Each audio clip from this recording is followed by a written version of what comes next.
Lord have mercy.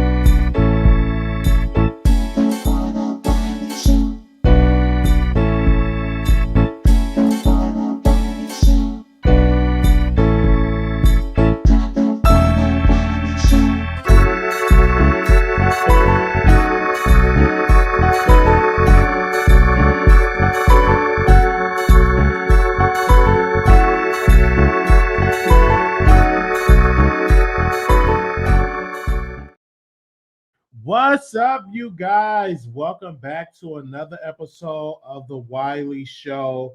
We are live. We are here. When y'all come on in the room, I got a lot of stuff that we definitely going to talk about today. Again, I want to say thank y'all for tuning in to the show. Wow, this has been a busy day, and we are live. I want to talk about this because this has been heating up in the media.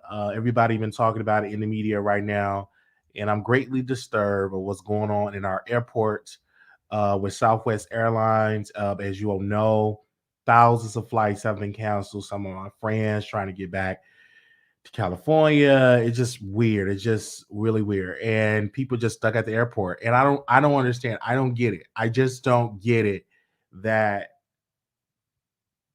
Southwest Airlines just canceled all those flights. And then you got Delta charging people thousands of dollars. Like there is I just don't understand it. I don't get it. So I'm like, what in the world is going on? I said, I don't understand it. It's so sad. I feel that, they're saying it is weather, but if it was weather, all the flights will be canceled. Every airline would be struggling. It's mostly Southwest Airlines that's struggling. So it's really sad. I hope these people get their money back. It's just sad. I'm just seeing this story and I'm a news junkie. I'm addicted to the news. I put CNN on. I can watch CNN all day. I can watch NBC. I'm pretty much a CNN type of person. So I'm just saying they just interviewing these people and I'm like, this is sad. Like these airlines, they should be fined for that. Like the disruption. And also, I believe that if you cancel airline flight, okay, we're going to reimburse you to we're going to reimburse you and give you $1,000 voucher or $2,000 voucher. Um, but it's just sad. It's really sad. When I saw that, I was like, I was upset. And most of the airlines that I usually fly with is Spirit, and I never had a cancel flight. And this is why I told my mom, I said, I'm not gonna come to Chicago because I know it's get weird because of the weather and because of this. I was like, no, it's kind of weird. So I'm not gonna do it. I'm glad that I followed my first mind. And I was thinking about going, flying from Dallas to Chicago to bring my New Year's Eve with my family. But I know the flights they're like backed up. So I said, no, I'm gonna wait until all the vacations, until all the holidays happen, and I hit Chicago then. But it's weird, anytime I travel, I don't travel heavy. Like I have my travel bag, my overbeing bag. I sit pretty much in the front because I don't want to be out there traveling with all them bags and it get canceled and my bags get lost. So like, no, I'm not the type of person that travel really heavy. I get a couple of shirts, couple of pants, and if I need to get some stuff, I'm pretty much going to Chicago. I go to Chicago and I could just buy some clothes if I'm definitely there. But I saw that and I said, this is like, where's the leadership? Where Pete Buttigieg, you are the Secretary of Transportation. You need to be doing daily updates. Like I don't understand. You need to be doing a press conference. You need to be passing out coffee or donuts to the people. You need to be having boots on the ground. This is quite disturbing. And so again, I don't know what is going on with Southwest. They need to be investigated because again, I just don't understand it. And I just know that I was greatly disturbed. I was at my TV and I was so disturbed. I was like, oh my gosh, what are y'all doing? And I was calling Southwest. It was a busy signal because I was trying to record somebody and tape something for the show, bring something on the show, but they weren't answering. This is a busy signal. It's like, man, what's going on? So I had called one of our friends. He had got a hotel. He's doing good. Prince, he's doing good. He's doing good. He got money. So it ain't gonna hurt his pockets if he go to a hotel. But he's like stranded in Chicago and he's trying to get back to LA. And it look like he won't be getting back to LA until like next year. But I do feel for the people that don't have the money like that, that's living, that's traveling, that don't have money like that. So I just don't get it. So I do feel for those people. Again, my email address is wileyshow@gmail.com. If y'all have any stories that y'all want to tell me, if you want to come on the show and talk about your experience, if y'all need anybody that want to talk about their experience, y'all can just email me at wileyshow@gmail.com. I am praying for y'all. I am upset as a taxpayer. I am upset that this is going on. I believe that, it's great disturbing. It's disturbing, man. It's just really disturbing seeing that. And every airport should have like rolling beds, like beds, comfortable beds. Like if you're gonna spend a night at the airport, they should have air mattresses. They should have, air mattresses. They should have, all type of stuff. I wish, I really wish, because it's just greatly disturbing. I saw this white lady and she was so sad. I felt so sad. Then I saw this black couple. I was so sad seeing that. Like I was like, what is going on? And I saw this one black lady. She wanted to go to her son's football game and can't make it to a football game. Then one couple, they had their medication. Their medication is in their luggage, and they can't get to their luggage. They can't find their luggage. So, they have to call the pharmacy to get their medication. It's just really, really, really, really sad, man. And I just hope that, they get it together. I'm greatly disturbed. I saw the bad news. I'm greatly disturbed. As a taxpayer, I am sad by that. Thank God I did not go get stranded. And, if I travel to Chicago, I'm good. I have family, so I can just stay with them. But again, I'm not going to go yet. I'm going to wait until like mid-January, February to go celebrate my grandmother's birthday. She was born in 1935. So that make her what? She was born in 1935. So her birthday, she would be, give me a sec. She was born in 1935. I'm not good with math, you guys. Let me pull out my calculator. 1935. So she'll be 87 years old. So I got to be there for an 87-year-old birthday, and stuff like that. And so it's going to be great. And we are live. And I'm really, really glad. I can't wait to be there for my grandmother. I do want to sing for my grandmother. So I got to work on my song that I want to sing. I want to sing a gospel song. And I want to be there for her birthday. And I want to buy her something nice for her birthday. And everything. So I can't wait. I can't wait. I love my grandmother. She helped raise me, and I just can't wait. I will, I can't wait to really get some good money and just hire a choir, or hire her a driver, and just make her life easy, because this is her golden years. And my auntie Mary, she turned 90 years old. And see, that's the thing about when you're not living in Chicago, you're not living at home with your family. It's kind of hard when you have birthdays, you miss it. Like my niece, she had a recital. I was sad. So that's why I'm kind of like looking for like places in Chicago. Not in Chicago, like in the suburban area, not living in the city, because the city, even I don't mind even living in the city. So I've been looking for apartments and stuff like that, because I'm thinking about moving back home. You know what I'm saying? I love Dallas. Don't get me wrong. Dallas is fun. I love it. But I'm moving back home. Like it's on my mind. Like it's on my mind heavy. So I've been looking for apartments, and I'm just looking for apartments and stuff like that. Yeah. So mm, and stuff like that. So I want to I want to move back to I got, it's just something with that city. It's like, don't I cannot I yeah, I'm interested. Is if I get it a nice apartment, and yeah, I won't be shy.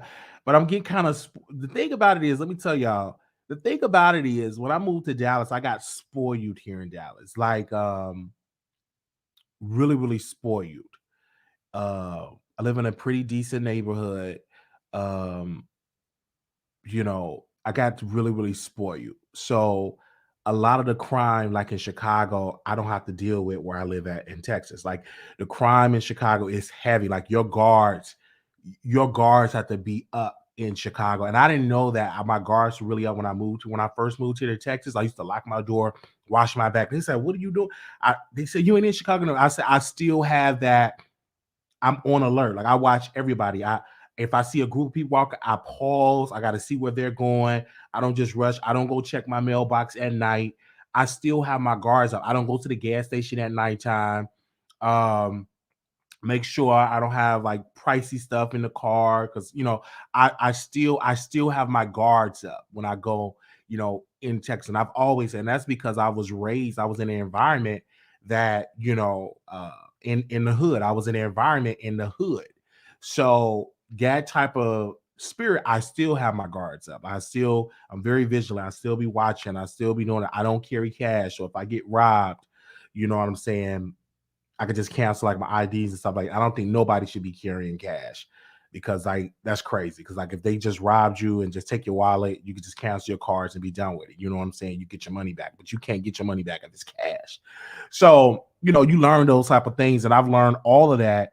And I keep my guard even here in Texas. I always keep my guards. I make sure our doors is like I keep my guards up, and that's in every city. I'll be very vigilant. I watch what's going on. I peep out. I say, who is this person? This looks weird. I will call 911. It was a conversation with some cops that I was having. I stay with 911. Somebody had got robbed in our neighborhood, and we had a safety meeting, and I told them, I said, we pay a lot of money in rent. I said, y'all can't have a security guard like for overnight and stuff like that. We pay a lot of money in rent. You know, uh, a security guard should be on the premises. I was disturbed that somebody was robbed. And I don't know if they caught the person or not, but I said y'all need more cameras. Y'all need an armed security guard because we pay a lot for rent. It should be protected. I think we need a gate and all of that. And I was making suggestions, and most of the people they're Hispanic. They weren't talking like that, but I was talking. I said this. I got the officer name. I was saying I'm going to be vigilant. I'll be watching and stuff like that. And I definitely do that. I participate where I'm at. Like I need to know what's going on in my neighborhood. Like what is what. You know what I'm saying? I used to listen to the dispatch, but they kind of like it's kind of weird. I don't know what Dallas police is doing, but they don't give like real updates on the dispatch app, and it's not really working. So I gotta find me a new app because I want to hear what's going on in my neighborhood, who's getting robbed, who's getting this, who's getting I need to know. And I talk to officers. I don't mind pulling up, talking to an officer, going to the police station, stuff like that. I definitely would do that and stuff like that. So that's what I do. I don't mind. I'll advocate. Mm. I don't mind. They said, "Well, why do you listen?" I love listen. I need to know what's going on in my city, what's going on in my neighborhood. And shout out to the guy that's running for mayor. Um, he wanted me he wanted me to work with his campaign, and I love to be around him. And I asked him a lot of questions about Dallas politics. I'm like, well, take me to City Hall. He was like, well, how much do you want to charge? How much would you charge? I said, no, everything is free. Like you don't have to pay me. I just need to observe you. Like tell me about the politics here in this city. I want to know. I want to know who the city councilman, who is this, who the police chief. I love to know these things because in Chicago, I was very interested in my alderman and in my state representative. I will call, I will leave emails. I remember, and I would just never forget this. I remember my grandmother, I remember my brother years ago, he had got hit by a motorcycle. The guy, he was going to the ice cream truck, get some ice cream. The guy just sped and hit my brother and tried to keep going, but he couldn't because the motorcycle wouldn't turn on. And when I got older, I said, we need them speed bumps in our neighborhood. So I kept calling, kept calling, kept calling, kept calling, kept calling. And I told the alderman, I kept going, and I said, listen, I'm a taxpayer. My grandmother's a taxpayer. I'm a registered voter. My grandmother's a registered voter. I have a lot of registered voters on my block. We go and we vote. Uh, we need this. We pay for this. Y'all get a budget. Y'all get a budget. Every alderman get a budget for their area. So y'all need to give us some speed bumps. and kept doing it, stayed on them every day. When she would come in the office, she said, "How you doing, Miss So?" I was like, "How you doing, Miss So and So?" I'll be on there. I'll be calling, leaving letters.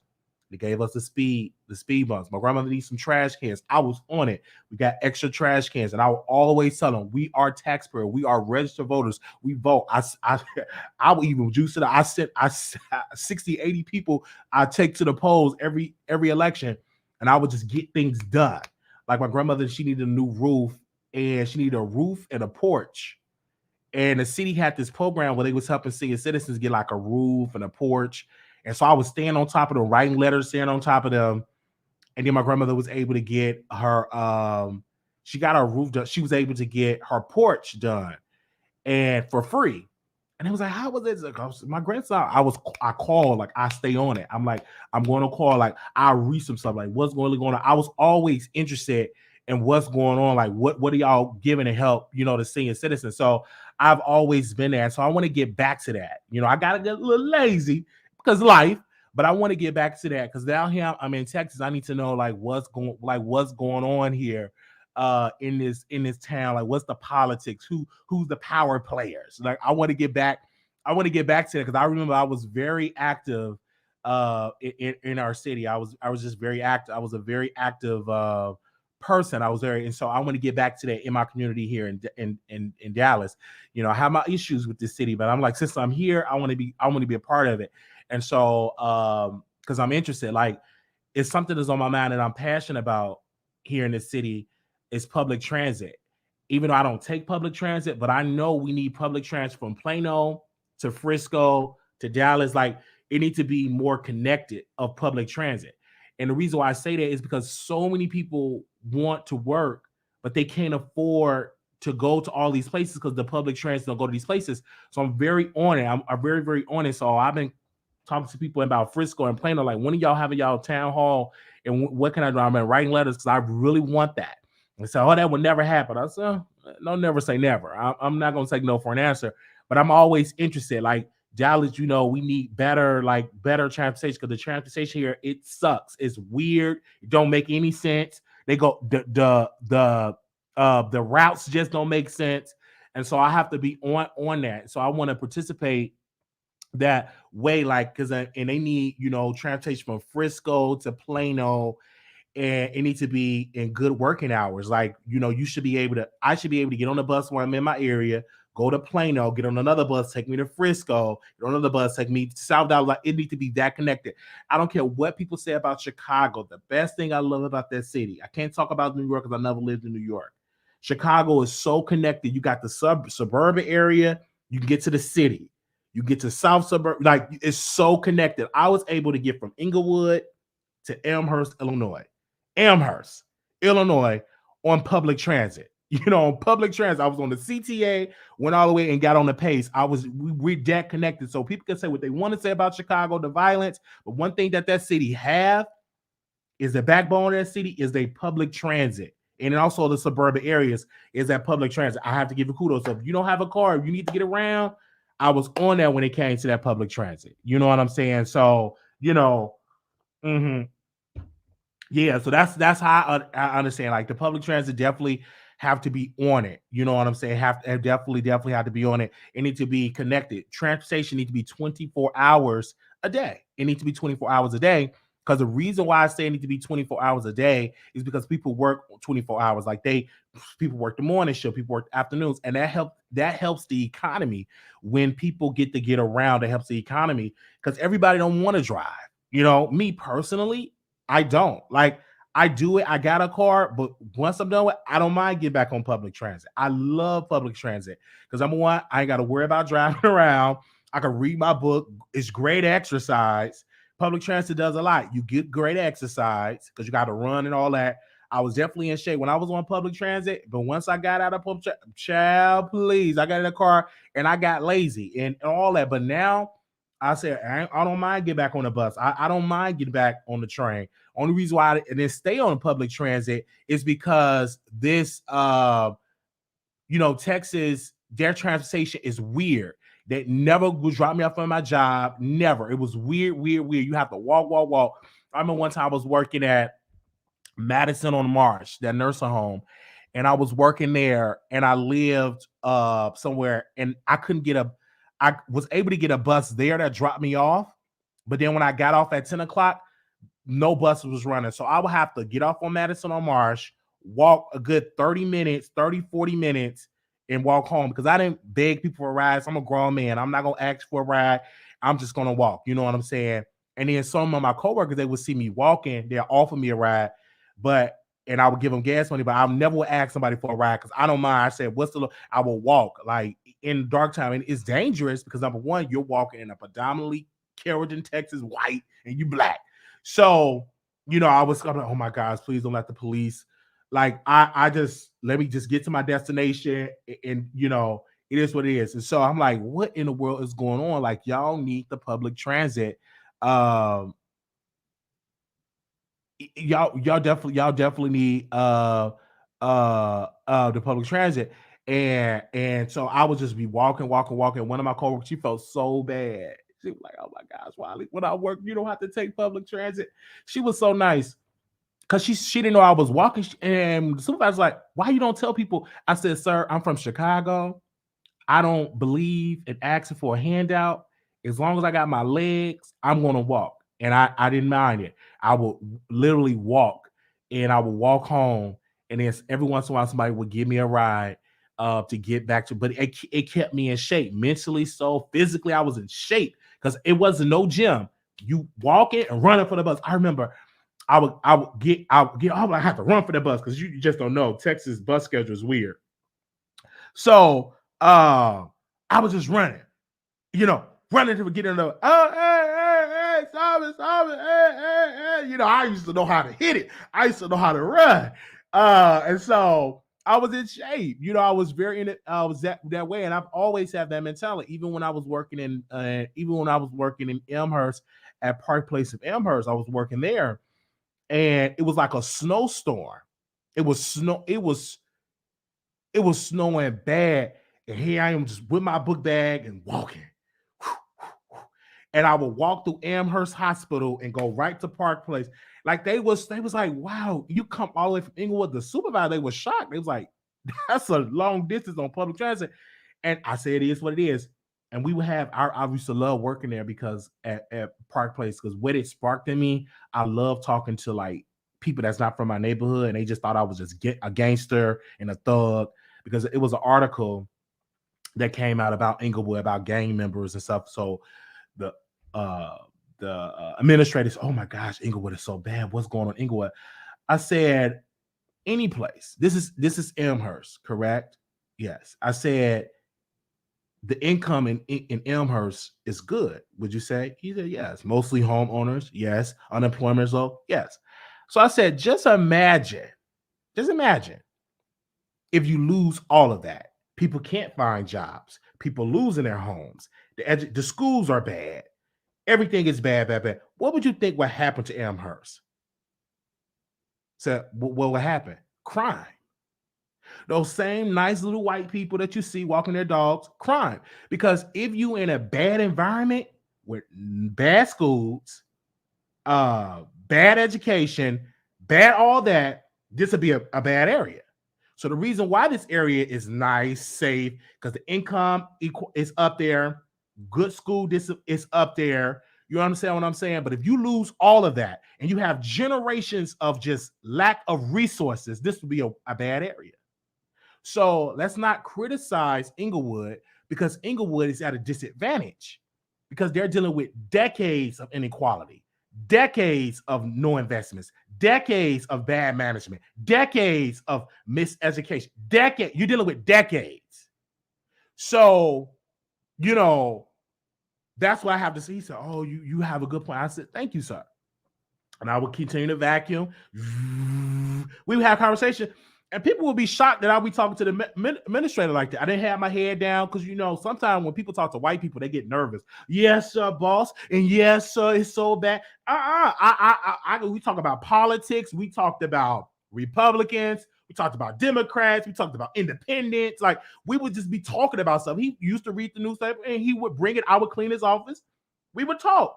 And we would talk for about a good 30 minutes. We would talk. I would talk about nursing homes, about what I think would make this place better. And I would just talk. I didn't mind, having those type of talks. I mind my business, but if you want to talk about politics or something like that, I wouldn't mind, child. I talk. You know what I'm saying? And then eventually, uh, the concierge. I didn't even know. I never heard that word in my life. The concierge. It's the receptionist. I always said reception, the front desk reception, but they call it concierge. All right. So the concierge, I was literally helping the residents get on the bus they go in there, and I was just a regular janitor. And she came up to me. She said, Marquise, I said, yes, ma'am. She said, why don't you be a CNA? You're so good with the residents. Why don't you be a CNA? I'm like, CNA? Oh, never thought about it. And so I was just driving. I had a car then, in debt, paying a lot of money for this car. But I was just on King Drive. And I just saw this big sign saying, sign up for CNA classes. Couldn't believe it was on King Drive in my neighborhood. I was like, King Drive, on King Drive, on 40-something King Drive. And I called the number, and it was a black lady. She was a nurse, and she owned her own school for CNA. So I went there and signed up, and I took the course, and I loved it. I just loved it. And I said, this is really good. And so I was just never forget, once I got my CNA license, I was so happy. I was so happy. Because I would go there, go to nurse home. I'll be helping the residents. Like, I was so happy when I got my license and when I passed my exam, because I pretty much knew what it was, because I was very observant. So I would watch the CNAs. And I used to read, and I used to study like everything. Like, I used to read and study, and I was passing it with flying colors. And so I passed, and I got my license. And I called. I said, "Did I pass?" She said, "You passed." And I got my license. And I got and stuff like that. So went home. You couldn't tell me. I thought I was a nurse. I thought that I was a nurse. I'm saying, "Oh, grandma, your blood pressure. You got to check your blood pressure, check your glucose." Like, I was so, I was all about nursing during that era. And my sister's like, "Don't listen to him, grandma. He just a CNA. He ain't no nurse." Like, she had a mouth. And I reminded my sister, she said, "Did I really say that?" I said, "Yes, you did say that." But I was just like, I was so happy that I had got my CNA license. I was so happy that I completed something and that I worked it for the state of Illinois. Yeah, I was registered. I did it. I accomplished it, and I was happy, and so I was working the field. I was so excited. And then, woo, baby, them white racist folks gave me a wake-up call. He called me the N-word. It was one white lady, I'm not gonna say her name, but I was taking her to the restroom, and she looked at me. She said, "Get your black paws off of me." N-word.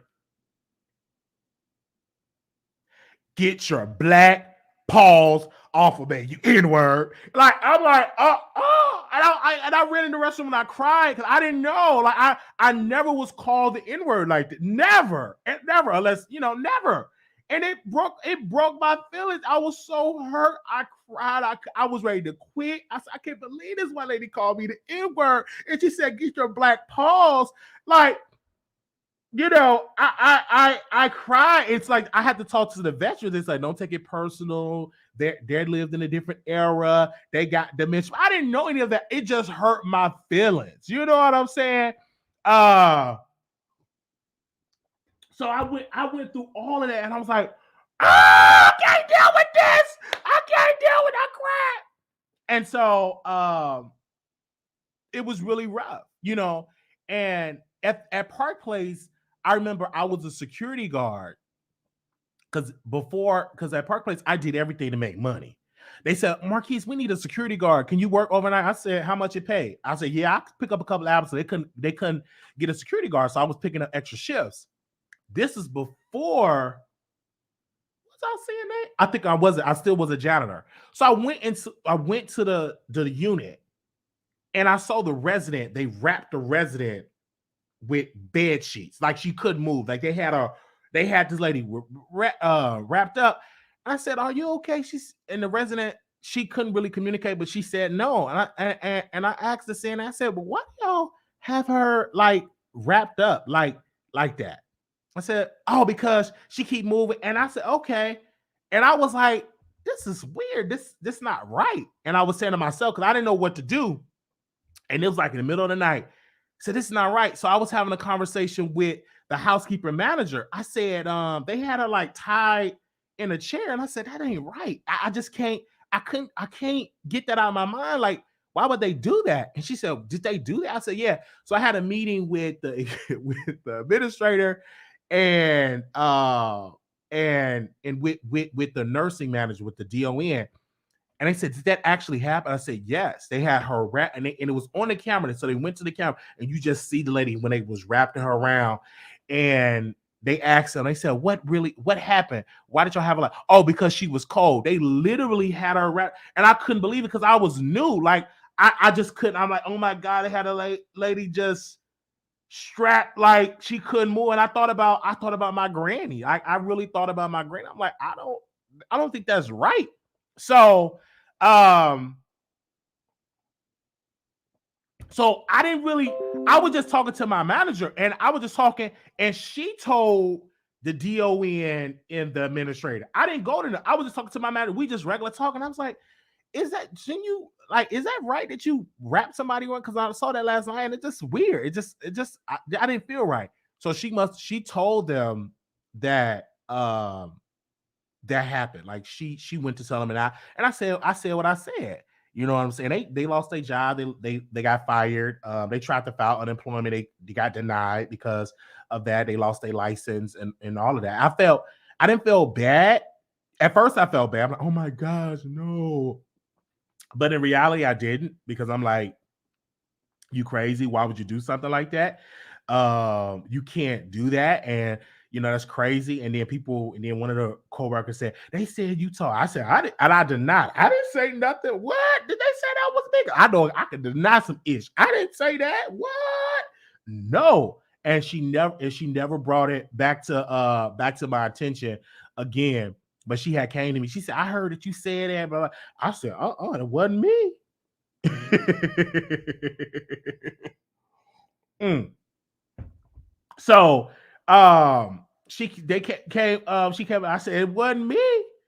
And so yeah, it just wasn't right, man. It just wasn't right. That really, really happened. Then I've just learned. I was just in the workforce, because at that time, I at my job, I got fired twice out of my career and working in the workforce. I got fired twice. One when I was a janitor at a company, and I was working early, and a lady fired me. I thought they was gonna give me a rate. I was making like 19, almost like $19 an hour, and just cleaning up, and they didn't want to keep paying us. They didn't want to keep giving us raise, so they just was getting us out of there, just making the money. And so I had so the lady, she fired me, and she would just hit me up in the middle of the night. She would be hitting me up in the middle of the night. I'm like, you ain't vacuumed this right. You didn't do this right, in the middle of the night. Like, I was like, what? And so I would be on my knees scrubbing. I tried to do everything right. And no matter what I did, I just couldn't do it right. And then I went in her office. She called me in the office, and she fired me. And I cried like a baby, because that was my first experience being fired. I cried. I'm like, oh. And I cried. And it was a Jehovah's Witness. I was on the bus, and the Jehovah's Witness, she said, I'm gonna pray for you, sir. I said, thank you, pray for me, Jehovah, hold me. So I'm crying like a baby. And because I didn't know what to do. And that's how I got into Park Place, because my former manager, she got fired. She had got fired, and so I had her number. So I called her and said, Julie, they fired me. She said, don't worry about it. You can come and work for me. I'm a supervisor. And I'm like, wow, okay. And I never heard of Amherst. I'm like, Amherst, what is that? So I just Googled it. I said, Mom, can you take me there to fill out application? She took me there, and I saw a bus like right there, because I'm very observant. And I just Googled the bus line, and then the rest was history. I got into that location, and I worked there, and that's how I really got my chops as a CNA, because I was very active. I used to do the singing. I used to do, activities. I was literally very, very active in the workforce. Like anything, I used to be activities. I used to do this, and I always wanted to move up. I wanted to be the concierge. I wanted to do. They never let me move up to be a concierge. They never let me move up to be a scheduler because it was kind of racist. And that's when I learned like prejudice, racism, because you black, and I could just tell. But I will never forget. The lady was leaving, and she was a receptionist, and I knew the job because anytime they go on break, they would have me to work the desk as a janitor. They was like, "Why do we need you to work the desk?" And so I would answer the phones, do the admissions, whatever. And so she was leaving. Yeah, I'm gonna get. I get to the topics when I get ready. When I get ready. So she was leaving. So Nancy leaving. And she said, Wiley, I think you should apply. They never called me Wiley. I'm sorry. She said, Marquise, I think you should apply for the receptionist, the concierge. And I said, okay, I apply. So I went and applied, and I never forget the HR person said, well, do you have any dress, like any professional clothes? I said, yes, ma'am. I have, I'm in church. I have a shirt, a tie, and pants. Oh, okay. But we're gonna give you a computer test. I said, okay, that's fine. And so I went downstairs, and she said, she said she got to go computer test. I'm like, oh, and then Nancy was like, I never had to take a computer test. Like, what is that about? I said, I don't know. And so I didn't. I went up there. So I was ready to take the test, and I went back up there. She said, oh, Marquise, you was this close, but we went with somebody else. And we're gonna think about you next time. I'm like, okay, that's fine. Well, thank you. And so the lady hired was a young white woman. It was a young white woman. I said, that's fine. A young white woman. And that's when I know, like, oh my God, like what is going on here? And they did everything possible. Whenever I tried to be a scheduler, I tried my best to like come up and to move up, never. And I said, we gonna give you a chance. Just keep going. I filled out applications. I wanted to, and I wanted to know, like, what do you need to be, activities, be over activities. Oh, you needed this and this and this. And the lady didn't even have no degree. She just got the job. She was leaving, got denied for that. So again, I just always tried. I said, it is what it is. I never wanted to be a nurse. Like I thought about it, but I never wanted to be a nurse. Like I love the nurses. Don't get me wrong. I never wanted to be a nurse. That was not my lifestyle. That wasn't my purpose. I wanted to do like activities. If I ever get back into the healthcare field, I would do some like activities or an administrator, something like that. You know what I'm saying? But not as a nurse. I'm good with that part. I like activity. I love activity. I love talking to residents. And so I'm gonna say this, and I'm gonna get to the topics. I got to talk about this. And so I was literally working, having a good time, and it was time for me to get my raise, and the manager Janie wanted to get my raise, and then just one day I just was in the job just doing everything for the residents. Like it was a dementia unit, but I would put them in a circle.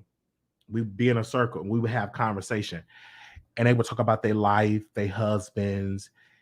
The people were so shocked. They said, wow, we never seen them like sit down and talk and all like that. Yeah, they're people. Like you can sit and talk to them and have great conversation. I said, Mrs. So-and-so, she have this. And I remember something, we would have conversation. It would be great conversations. Like, and they were so shocked. The other employee, they was really shocked. And so the administrator, because at that time I wasn't working mornings. I used to just do 3 to 11. And this particular time I was working mornings. So he came and he saw what was going on. He said, I want Marquise to work mornings. He's really good with the residents. And so we have great conversation. It was awesome. It was just an awesome job on Sundays, but we had black church. Okay. We were seeing Kirk Franklin, John B. Key, like we had black church. Like they just really let me take control of it. Like we had the activity aid, we did better activities than what she was doing. I don't know what she was doing. But we just had fun. It was my coworkers, it was really good. Because I said, if I have to be here for 8 hours and sometimes 6 to 8 hours, we are we're gonna have a great job. You know what I'm saying? And mm, so I'm just there having an awesome time. Have it always been good? Absolutely not. Some of the residents have some bad days.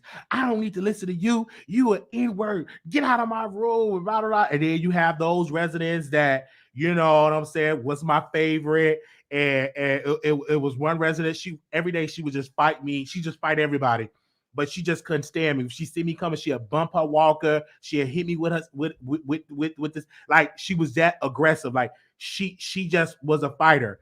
It was another one. She see me coming. She's gonna say the N word, N word, N word, and she would say it loud. She waits everybody and just say it. They said, "Oh, don't say that, Mrs. So and so and so." Like what is going on? And so I was I was in this one story. I was working and I was singing a song, and this lady, she's very racist, but me, I'm ignorant.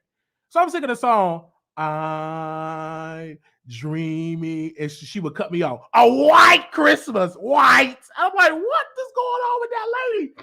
And dreaming of a white Christmas, like so I would change the lyrics. And I would say, I'm dreaming of a black Christmas. And she would say, I'm dreaming of a white. Like I had a ball. Like it was a ball. Like this lady, this lady, it was just, it was fun. I had a good time. It was really, really fun, man. It was like, mm, it was really, really fun. We would watch Driving Miss Daisy.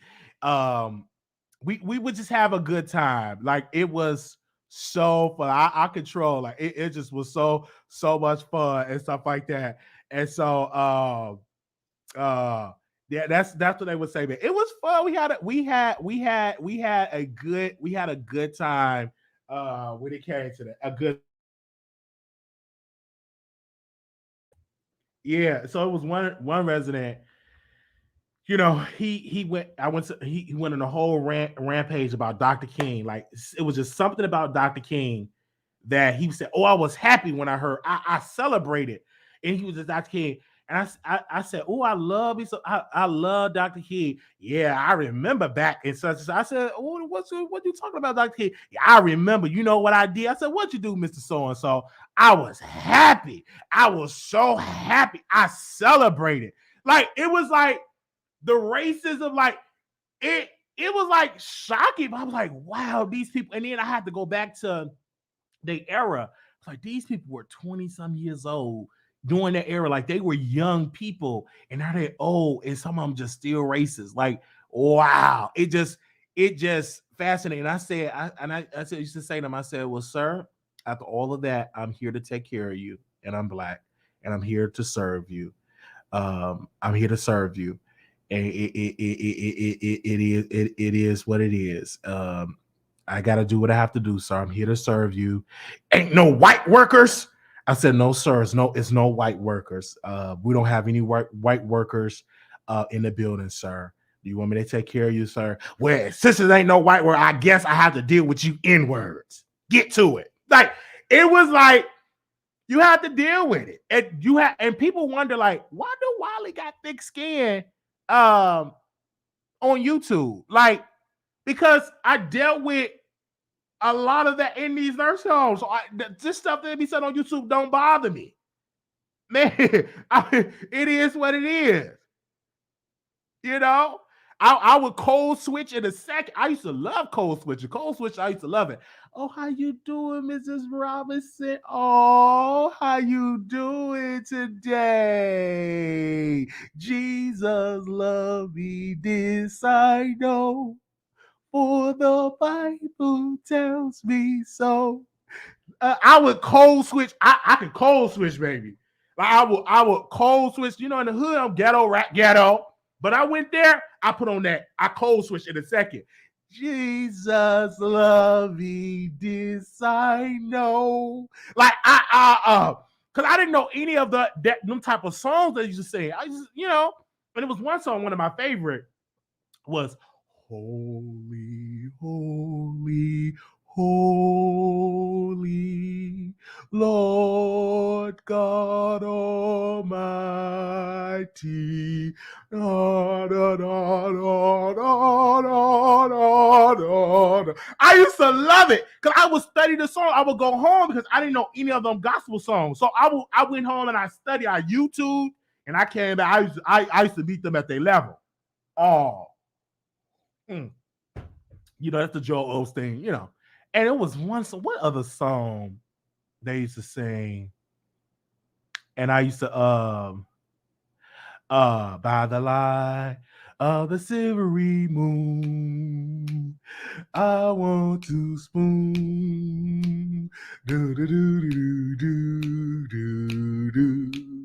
Honey boom. Like I forgot about it because it's been years since I sang them songs. I used to sing those songs. You know what I'm saying? And one of my favorite songs, and I'm gonna get to the topic. One of my favorite songs that we used to sing, that Frank Sinatra. I remember the first time I heard that Frank Sinatra song, I cried. I cried when I heard that Frank Sinatra song, and I cried. I just really, really cried. I cried when I heard that My Way. Every time I would hear that song, because it was one of the residents, she was very aggressive.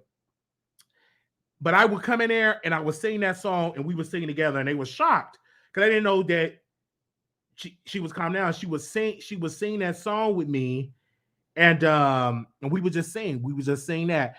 And now the end. Okay. Hold on. Final curtain, my friend. I made it clear. I state my case, a which of certain. I've lived a life that's full. I travel each and every highway and more, much more than this. I did it my way. Regrets, I had a few, but then again, too few to mention. I did what I had to do. I saw it through without exemption.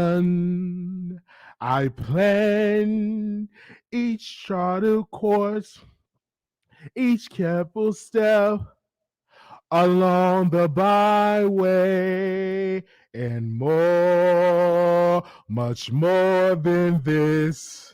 I did it my way. So I loved it. I would cry, and she would be so happy, and I would take time, and I would, talk to the resident. I would talk to these people about their life, and it was one of my favorite residents. He was 100 and some years old. He was a black man, only black man. And I was happy. I'm like, I said black guy. So he was 100 and some years old. We would have a conversation.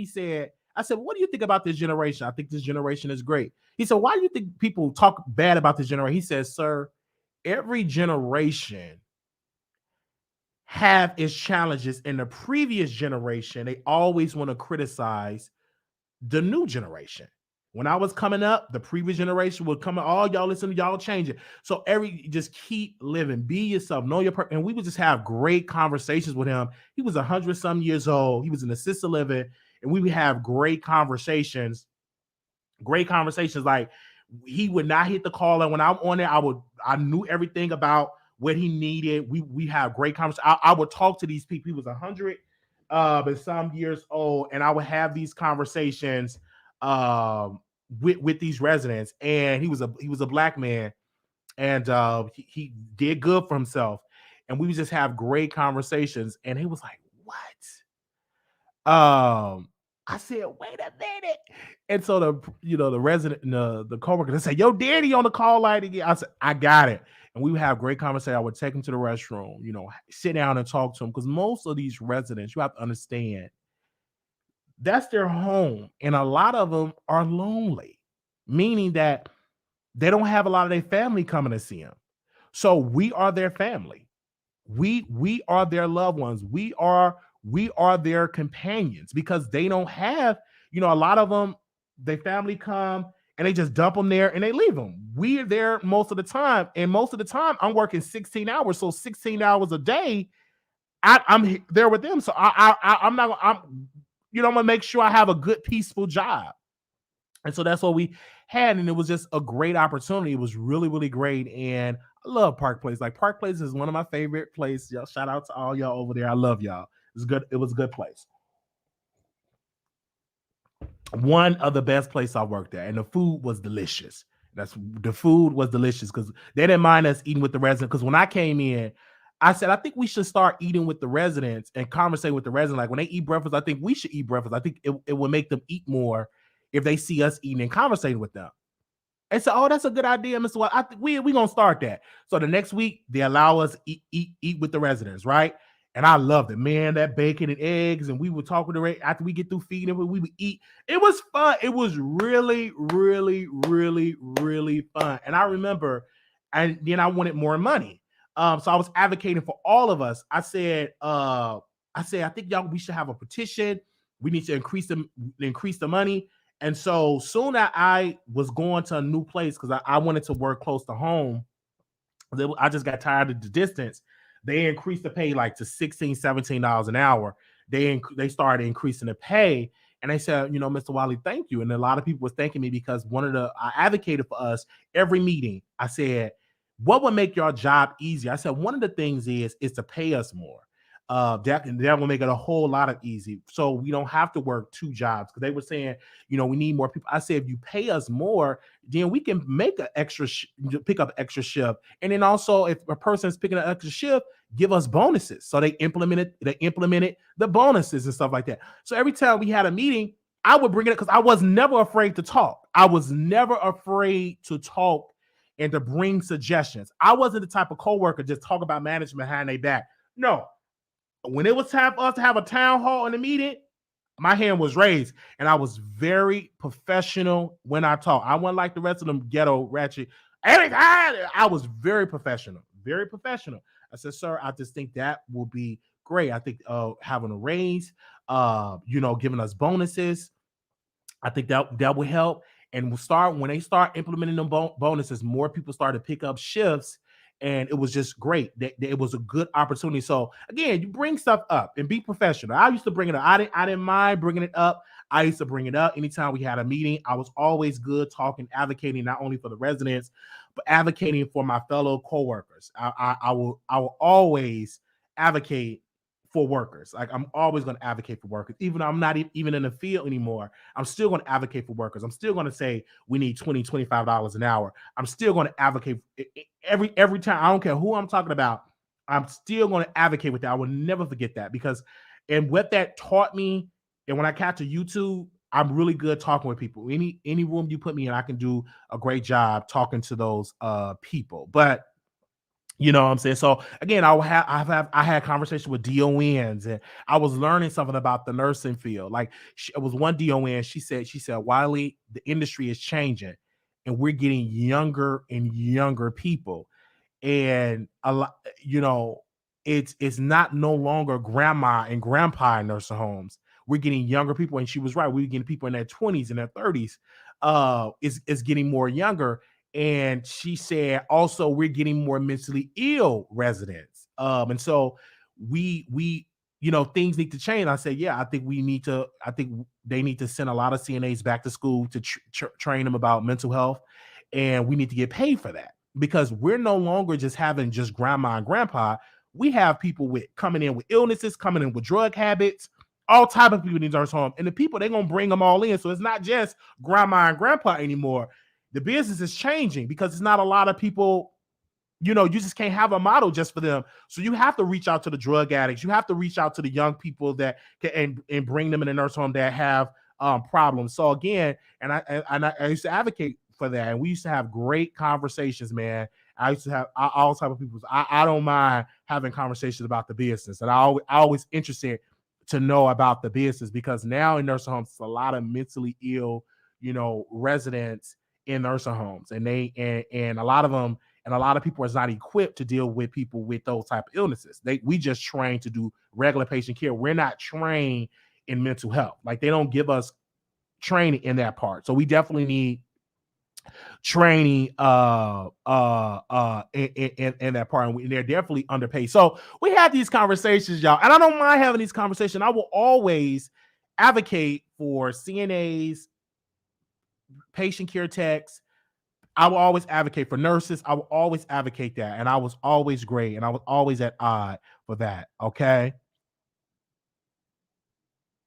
All right. No, I'm not going to separate. Somebody said this. I'm all for Wiley telling his life story, but I think he should separate the videos from celebrity news to his life if you want people to know about his person. No, I'm not going to do that. I'm going to give you both. This is the Wiley Show. Sit on down, and I'm going to talk to you. Then we're going to get to the mess. Right? Your suggestion, I'm not going to deal with that suggestion. We're going to talk about my personal life, and then we're going to get into the gossip. We're going to give you some my personal life and gossip. We're going to continue that. That ain't changing. I'm not putting it in no separate video. I'm gonna do because I want y'all here for both. If you don't like it, you can call in. We can have a conversation, because y'all don't be calling in like that. So sit on down and let me talk. So I'm gonna continue to do both. All right. And if you don't like it, you can always catch the replay. Okay. So that was that. And so I will always advocate. But yes, and I'm always, and that will change. So let's get into the gossip. Let's get into the gossip, and I will always be personal with my personal story, because people criticize, he don't have original. Baby, my story is original. He don't have original content. When you come to the Wiley Show, baby, you're going to get some real stories over here. We're going to talk about my dysfunctional family. You're going to talk about me. I'm dysfunctional. We're going to talk about that. We're going to talk about mental illness. We're going to talk about some stuff over here. All right? And we ain't going to separate them. Absolutely not. Separated for what? My numbers are bigger now than it ever been. So if it ain't broke, don't fix it. Why would I change what's working? Right? I'm not going to change it. All right? Because the numbers are getting higher. So this formula is working. All right? And if you don't like it, you can call in. We can have a conversation. My phone is on. All right? And we can definitely have a conversation. But we will always talk about personal issues and also politics, what's going on with the planes, and then the celebrity gossip. All right? Okay. Thank you. American CNAs are paid $16 to $26 an hour, but that's the demand. Before it was way lower. Yes. And so we will continue to do so. All right. So let's get into the gossip. And I want to say right here, I have lost so many relationships in this YouTube space of people blocking me. It don't bother me, because I sit and I talk my ish and I leave it alone. Right? I already know the type of person I'm a Scorpio, the type of person I am. When it's a lot of these content creators, they can't take what I do. So I'm not expected to sit at their table. I'm not focused on that. It's a new spirit on YouTube, and it's the popular kids. Popular kids. Somebody typed in the chat, popular kids. This is almost just like high school, popular kids. I'm at the table with the disabled people and the slow kids that eat the t-shirts. I'm at that table. I'm representing the disabled, the people that eat the t-shirts, the weirdos, the psychos. I'm representing those people, because those people has been unrepresented. They have not been promoted. They have not been have been on the back platform. That's who I'm representing for the slow kids, the people that drool out their mouth. That's who I represent. Okay? So to the cool kids, I represent the slow kids. And I'm here. I ain't going nowhere. So get with the program, because it's a new spirit on YouTube. They're the popular kids. Popular. And they try to discredit popular. I'm representing the psychos, because they need to be represented. I gotta represent the people that drool out their mouth and eat their crayons and pencils. Yeah, I gotta represent them. Cause I wasn't with the popular kids, I was with the slow kids. That's why I was special. I was with the special ed. Special. That's who I was with. I went with the popular kid. They didn't want to sit with me. I sat with come on. I sat with the special ed kids, right? Okay. Anyway, so I'm representing them. So, to Black Tea Blog. Hey, Leo, thank you. This woman have did something so disturbing. Black Tea Blog, and I can't trash her, but she catfished somebody. So Black Tea Blog, y'all know who Black Tea Blog is. She's a celebrity gossip blogger. She sounds like Nicki Minaj. Yesterday, she unfollowed me. She unfollowed me yesterday. But Black Tea Blog today decided to catfish a black woman. And I'm like, why are you doing that? Why are you doing that? And she got dragged because the woman that she catfished was a model and came out and said, you don't have permission to use my picture. So she got an immediate backlash. It was so much backlash, the lady deactivated her Twitter.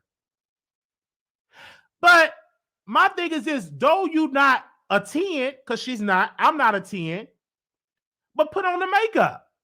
You don't have to catfish somebody. You're making good money on YouTube. Girl, get you a stylist, get you some makeup, draw them eyebrows in, and do it. Or you don't have to do that. Girl, just show us your imperfection. We need people to represent the women that ain't up there like that. We need somebody to represent the ugly girls. We need that. Ugly people need to be represented. Everybody ain't flawless. Some people don't have eyebrows. Some people ain't all that. Ugly people need to be represented because it's a big demographic of ugly folks. It is what it is. So come out there and show your imperfection. If you know all that, you have to be confident. Ain't nothing wrong with that. You don't have to use nobody else's picture.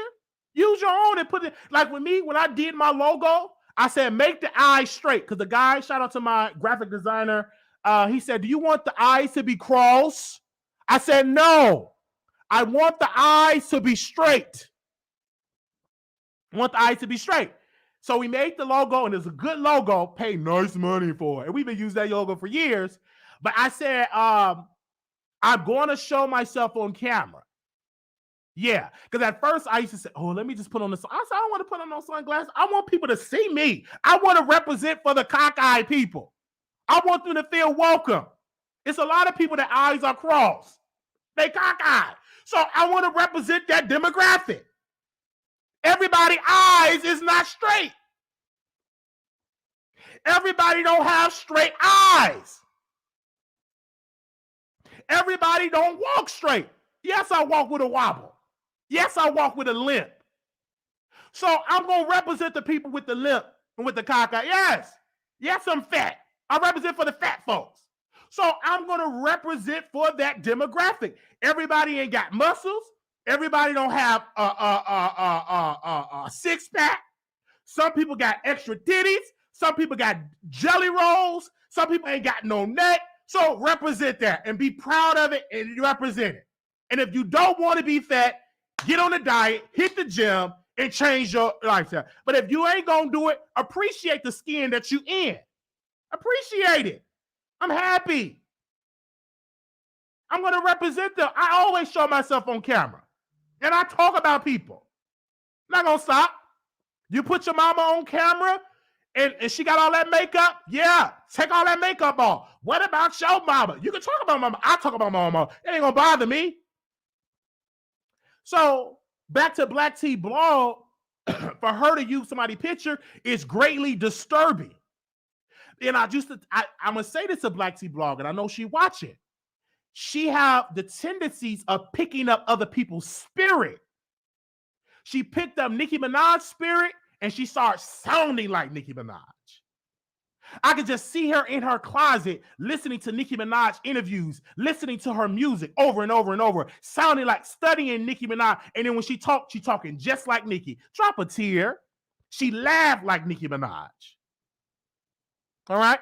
And so when you do it, that's scary and stuff like that. Because when she look in the mirror, she's, oh, I can't put myself out like that. So I'm gonna bring somebody else's picture.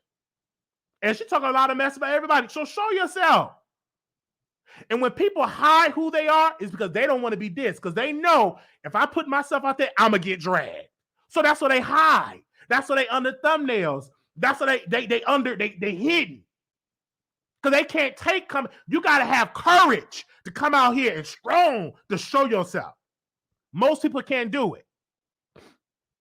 It was a YouTuber. She was doing good with voiceovers, daytime, tea time. Oh, we gonna talk about it today. I know they ain't gonna like it, but I gotta talk about it. She was doing voiceovers, getting good clicks and views. She came on camera, them views dropped.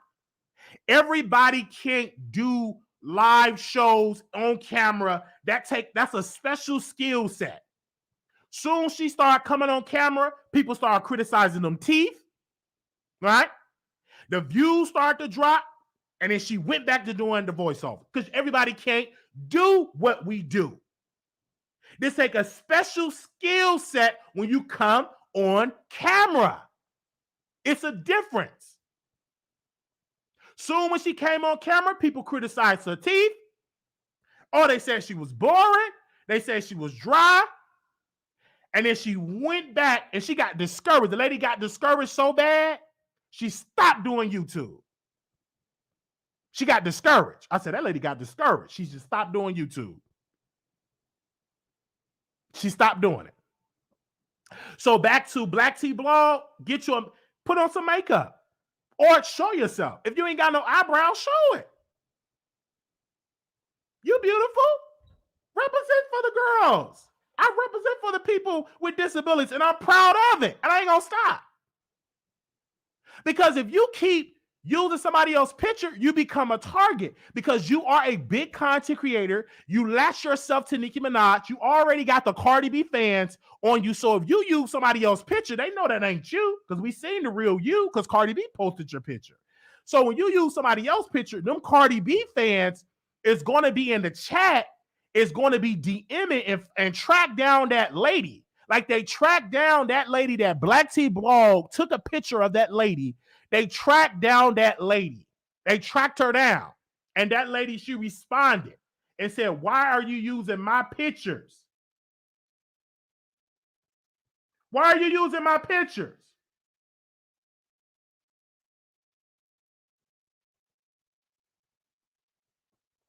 The lady said this. She said, this person on the profile picture is actually me. She edited my lips, eyebrows, even my skin color. All these changes made me feel insecure about myself right now. She's using it without me in the photographer consent. I don't know what to do, so stop using me. Then she got dragged.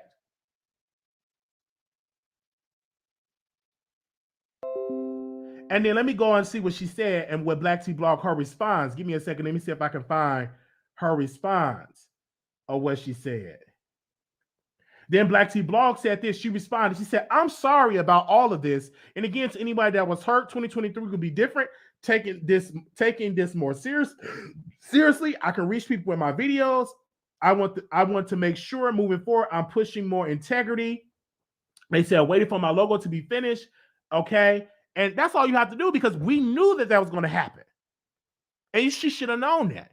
Be appreciative of yourself. And if you ain't all that flawless, do like some of these other girls. Wear 20 coats of makeup. It is what it is. So I do want to respond because that was that. And so when I saw that, I said, I'm going to talk about this. It came across my desk. And I said, I'm going to talk about this today. Yes, I'm going to talk about it. So it came across my desk. So, and then she deactivated her Twitter. When you start doing something like that, it becomes weird because you let them people get to you. I'm not going to deactivate. I'm not going to, You could talk about me. Keep giving me the engagement. I'm not going to deactivate. And she got dragged and she couldn't take the criticism. You're in the wrong business, honey. You be in this business and you talk about people, you're going to get that energy back.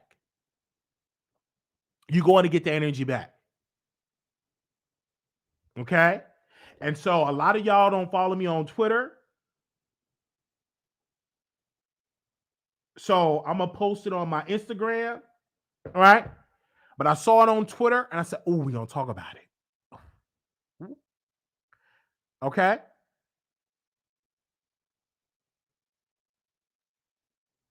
Black T-Ball says, stop all the cap. There's no excuse. I appreciate you guys defending me, but I'm extremely insecure. I need to work on that and deactivate that. Well, let me okay, hold on. There's no need to be insecure. I used to be insecure a lot. But I was like, well, I'm beautiful. I am beautiful. How did I get over my insecurities, Black T-Ball, Ebony? You know how I got over my insecurities? I stopped allowing people what they look like and bringing that on me. I said, this is how God made me. I'm this way. And I'm going to appreciate it. I used to wear sunglasses. I didn't want people to see my cock eyes. Right? And I used to wear sunglasses. And then one day I had a conversation with Brandy. She said, you don't need to wear sunglasses. You're beautiful. I said, you're right. And then from that day forward, a lot of time, I rarely wear sunglasses on camera. If I do it for fashion. I say, I'm appreciate me because this is how I was made. And somebody is going to appreciate me and do what I have to do. Right? Now, have I catfished? I have. So I can't talk about her catfish because I have catfished a lot of people. I did. And I was addicted to catfish. I was a professional catfisher. Professional. Because I knew that they couldn't want me because of my face. So I would use somebody else's face. So I've done it. So I had to get over it. So now I don't catfish anymore. I'm delivered. I don't catfish anymore. All right? I use my own face. You go to my Jack, it's me. Go to my Tinder, it's me. Go to Plenty of Fish, it's me. Go to my Craigslist, and it's me. But I used to catfish. I was a professional catfisher. Some of my good buddies now, but I've learned them through catfishing them. One of them I just recently interviewed. So I've done it. I've been there. All right. So, but to get over it, you have to stop looking at other people and work on yourself to get over that. You know what I'm saying? Because you are a public figure. And then to get over the insecurities is to start showing yourself on camera, and you would get better and you would get comfortable. Because it don't bother me. I get dragged all this. I feed off it don't bother me at all. It doesn't. It used to when I was in high school, you know, it used to bother me bad. I remember I was in fourth grade. Fourth or fifth grade, and it was a Mariah Carey song. And we was at an auditorium. We was at an auditorium, and all the girls, they had the boys, and none of them wanted to pick me. So when it was time to turn the girl around on stage, I had to do it by myself. They would say he's ugly, he's unattractive, he's this, he's that. That just hurt my feelings. I cried like a baby. Couldn't understand it. You know, I used to put my finger between my eyes to make it straight. I've done it. So once I've gotten older and once I've learned my talent, I'm like, oh, I'm funny. So I started getting those other qualities. I said, I might not be the best looking person, but I'm going to sure give you a good personality. And you know what I'm saying? And I used to work on myself. Absolutely. I said, oh, I look good, you know? And I stopped looking at other people and appreciate what I have. You know what I'm saying? I look good. I used to put my finger between my eyes because they said that's how you can make your eyes straight. Yeah, I used to do that. So don't feel bad, Black T-Ball. Come on camera. Show yourself. Don't feel bad because I was insecure once, and I was insecure. I was. Yes, I was. I was insecure. And I started that comedy because one thing I've learned from women, you can get if you can make a woman laugh, that's a good quality. That's a good quality to have. And so I tuned in. So in high school, I used to know how to talk about people, and that's how I talk about people now. I can't stop. I was doing that in high school. I used to talk about people. They used to try to roast me. I used to study people roast, talk about their mama, their daddy. It was one person, something happened to his granny. I said, yeah, that's your granny going today. You pathetic. What would your granny think? And I used to be ruthless. I was never a fighter, but in words, this bro, blah, blah, blah, blah, blah. And so I would have an IEP. I would have an IEP meeting, and it was like, "Oh, Wiley is getting bullied. He's getting bullied." And so the black lady was like, "No, yeah, Wiley, but Wiley does. He's not innocent. He talks about people." I was in his class. Ain't that right? Oh, yeah, yeah. I talk about people. See, he talked about people, but he don't want nobody talking about him. And my mama said, "Yeah, dear, I'm the same way." And I learned it from my mom. I got that. So that's why I've done this. So I will continue to do this. So it is what it is. So Black T Blog used this black woman picture, and the black woman said, "Why are you using my picture?" So Black T Blog, for you, go on a fashion shoot. Get in a nice dress, oil your body up, get a makeup artist, and take over 2023. You're a beautiful black woman. To me, you're beautiful. You're beautiful.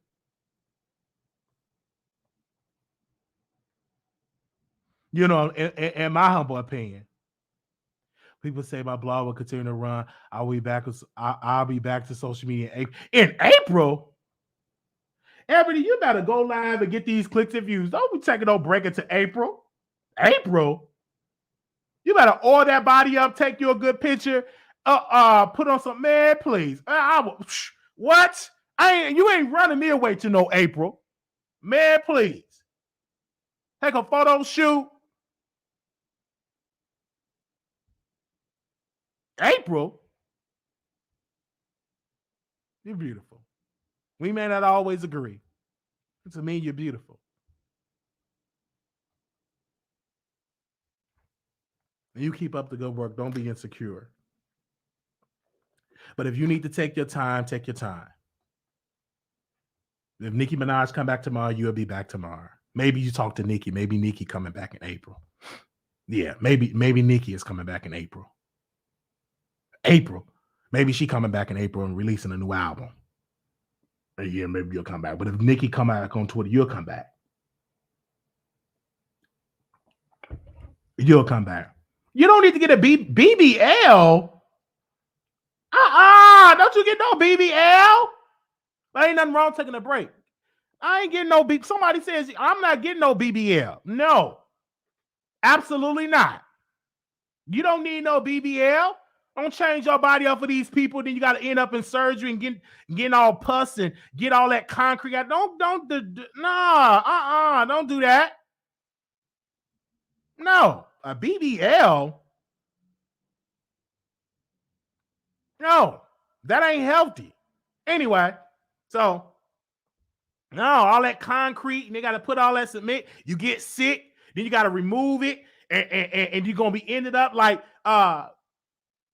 K Michelle when she got out there and she twerked, her booty dropped, it drooped down and sucked in because she had to get all of a sudden. Don't do that. Get into your bloodstream. No.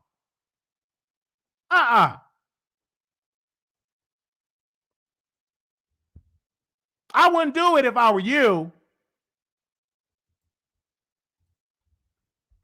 I'm not getting, don't get no big. I love my women natural. I don't want your breast hard unless you're getting excited, but I don't want it hard like bricks and concrete. I like my women natural. I don't like fake butts and lips and all. I don't want natural. Squeeze your butt, it bursts. Number pink cement all over my face. When I smack a number, pink just and pus. So no, I don't want my woman to have a BBL. Absolutely not. You would get dumped if you tell me you got a BBL. Absolutely not.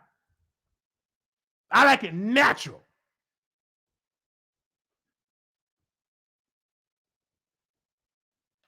No. Anyway.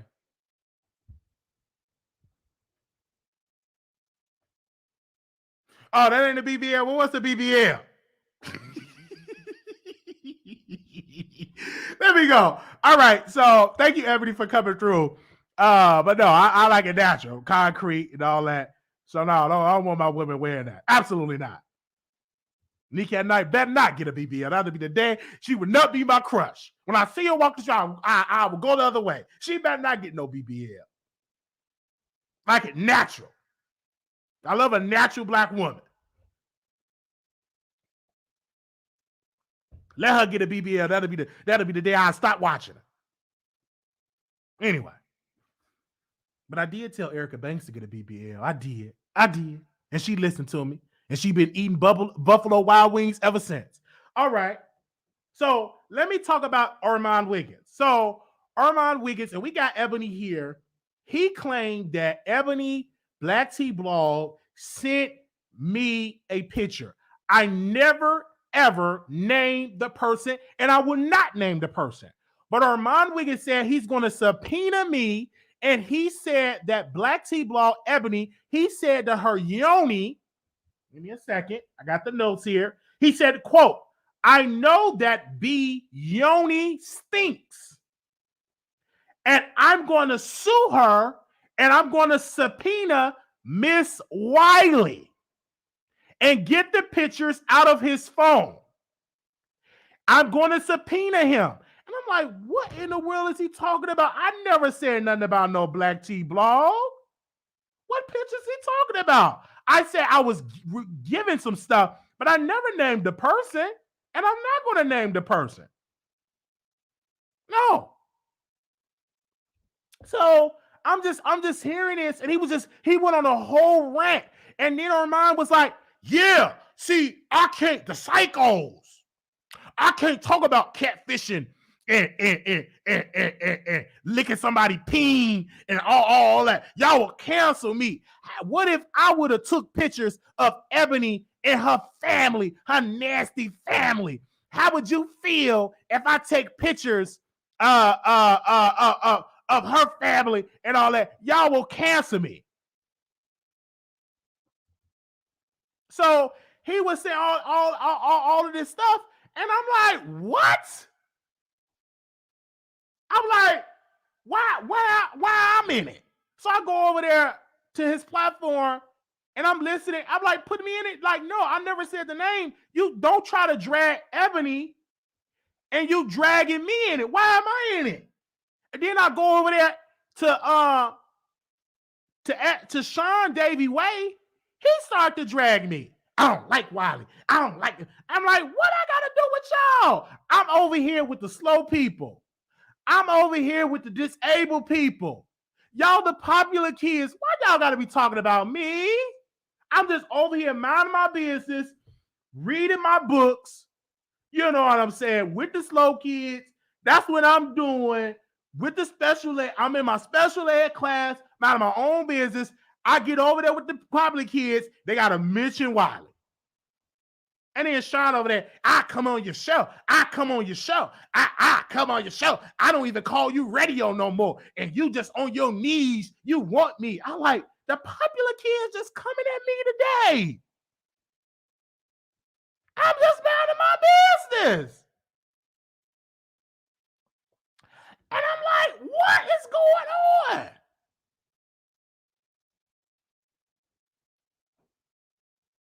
And then he said, y'all only watch Wiley because y'all know he's slow and y'all think y'all better than him. That's why y'all watch Wiley. I said, that ain't the truth. Where'd you get that from? When I meet people, they excited to see me. I get real love when I'm outside. What you talking about? Y'all feel sorry for him because we had a person that called in last night. He listened to my show. Uh, she called. Came on my station here last night, and she said, "Y'all let Wiley get a pass because Wiley called women bees, and y'all give him a pass because I was trolling you, Wiley, about WrestleMania that you worked 2 jobs." And you call me a B, and y'all give Wiley a pass. I said, they don't give me no pass. But I said, I'm going to leave this on because I know Armon going to talk about it. So I was real quiet. And I sent it to Armon Wiggins people. I said, y'all hear this? And Armon responded. The lady called in last night from Canada. She called into the Wiley Show on station here. I sent it to all his people. I'm just quiet, letting her talk. Because I'm a little ignorant and I'm a little slow. All right? So if you come out of me out of pocket, I can come out you out of pocket. It is what it is. And I get dragged like everybody else get dragged. Armon is upset because a lot of the YouTubers don't drag me on their channels because they're laughing. Right? A lot of them don't drag me because they don't want me to get the clout. They're going to a station head like Sean David Wade, go on his station head show and drag, but he won't go on his YouTube because he don't want me to get that clout. Just like we interviewed the neighbor, and he was kissing my butt because he inboxed me because he wants to interview the neighbor. I said, you interview the neighbor? I don't own her. Go interview her. And he got his clicks and views. So I get what you're doing. And they disagree with me often. I don't know what he talking about. Oh, he talk about me and why Wiley. I just can't understand Ebony.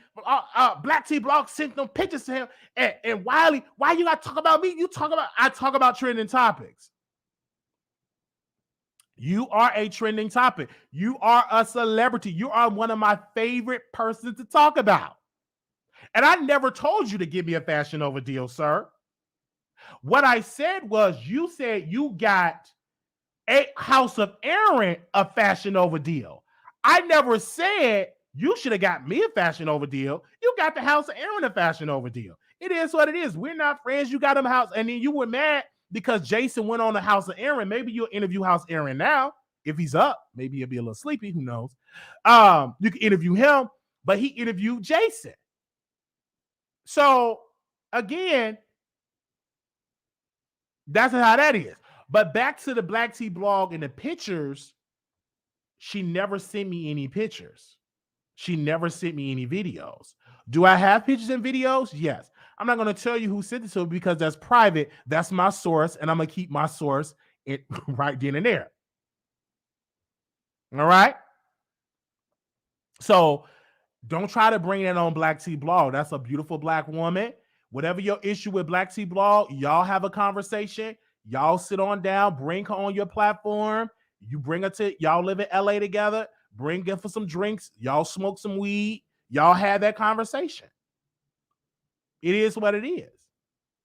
So I'm going to always do what I have to do. Y'all smoke some weed. Y'all eat some edibles. You know what I'm saying? And y'all have a good conversation. Have your man serve her a drink like he always do, serve, cooking the chicken. Do that. And I'm going to review it. So go on and smoke your weed, drink your beer, liquor, get drunk. And we're going to talk about it. Smoke your little sugar, snort it, snort sugar, snort it. So y'all have a good time doing that. So I'm going to continue to do what I'm doing.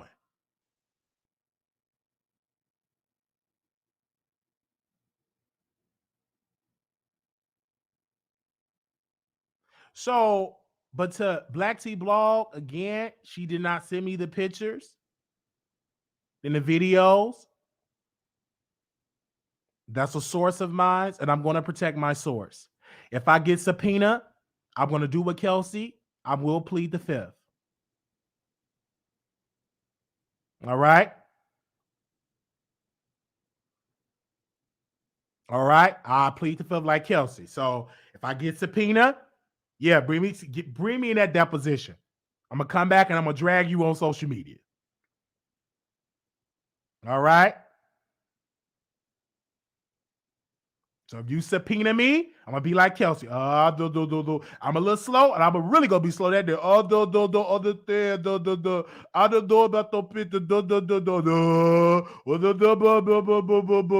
I want my mama. I want my dad.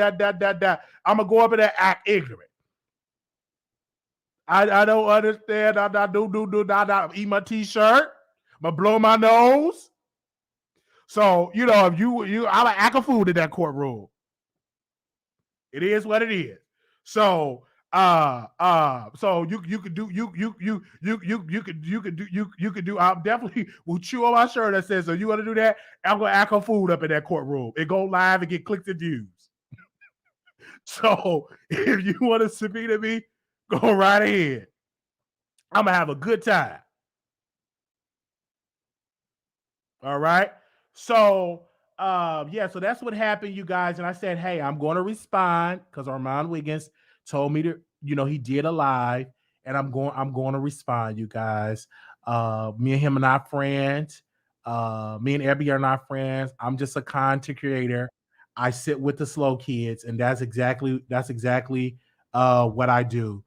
Okay. I think we have Ebony backstage. Let me make sure this Ebony, because these people be trying me. I think this Ebony. Ebony, is that you? Yeah, that's me. Can you hear me? Okay, I can hear you. Yes, Ebony. Yeah, I'm kind of sick, so sorry. Let me but Wiley, I'm just here to talk about why is Armon lying on me? I don't have no pictures of Armon. I live in San Diego. I'm nowhere close to LA. He said that you hired a private investigator. Why would I hire a private investigator? So Armon needs to worry about all those videos I have of him on Station Head doxing me with Eva and all those other people. Really? Do you know how many recordings I have of him putting out my baby daddy's full name, talking about my kids, the reason I haven't came for him is because I have a bigger fish to fry. Do you think that Cardi B is telling him to do that? Because I'm like, where's y'all disconnect? Because I don't know how he would think I would hire. What would I need a private investigator for? Why would I need a private investigator? So he hasn't done anything to me to make me want to investigate him. You said that way. Your husband? When was this? Like he talked about, he posted like your family? So he was on his Station Head. Okay. He gave out my abuser's full name. He made fun of the fact that my ex is Puerto Rican. He said, oh, his name is He Has. He was making fun of the fact that my kids were biracial. Wow. Okay. On top of that, he also had somebody dox my family and send messages to my stepsister, who I don't have a good relationship with. So then he had someone come on his show and go, that's why you and your stepsister don't have a good relationship, and talk about my family business. There's recording. I have like over 12 or 15 videos. He used my pictures as his profile pictures. So like, I'm not understanding. Well, because I didn't know he did all that. Because again, we don't follow each other, so that's crazy. That's obsessive. Cardi doxed me. This is the thing. You guys know what I look like. So the fake outrage isn't because I use all types of profile pictures. It's not because of that. It's because of the fact that my coverage over Tory Lanez, people didn't like it. People don't like my stance. And what was your stance? Of that, what was your stance about? My stance was, I felt like. Did Ebony? Can you hear me? You there, Ebony? We have Ebony for Black TV. Okay. Then people are understanding. But that's a whole nother situation. But the thing is I'm not out here making videos on Armon, dragging him. He's been on Station Head about me over and over again. Over and over again. Have you ever tried to reach out to him and say, hey, let's have a conversation? No, I haven't tried to reach out to him because when I did talk to him, this is what he said. Armon said, "Sis, I don't even know you." I said, "Exactly. So why are you dragging me for? And why do you have so much animosity?" So I want to go back to the Tory Lanez piece because people couldn't hear you because it was silent. So what was your stance on Tory Lanez before we get to the Armon piece? Let's get to that so they can hear what they said. They said they didn't hear. I just feel like we're missing information. Okay. I feel like Kelsey is more involved than she is saying. That's how I feel. And I feel that Tory Lane's trial was a mess. And there was a lot of questions at the end of the trial that still left me like not fully sure if we really got to the truth. So that's my stance. I was talking to, But at the end of the day, Megan was hurt. There should Okay. be no question about she was hurt. You can't say she wasn't popped. You can't say she didn't get surgery. All that stuff should be factual now. But I just don't know, like, what I feel like we're missing information.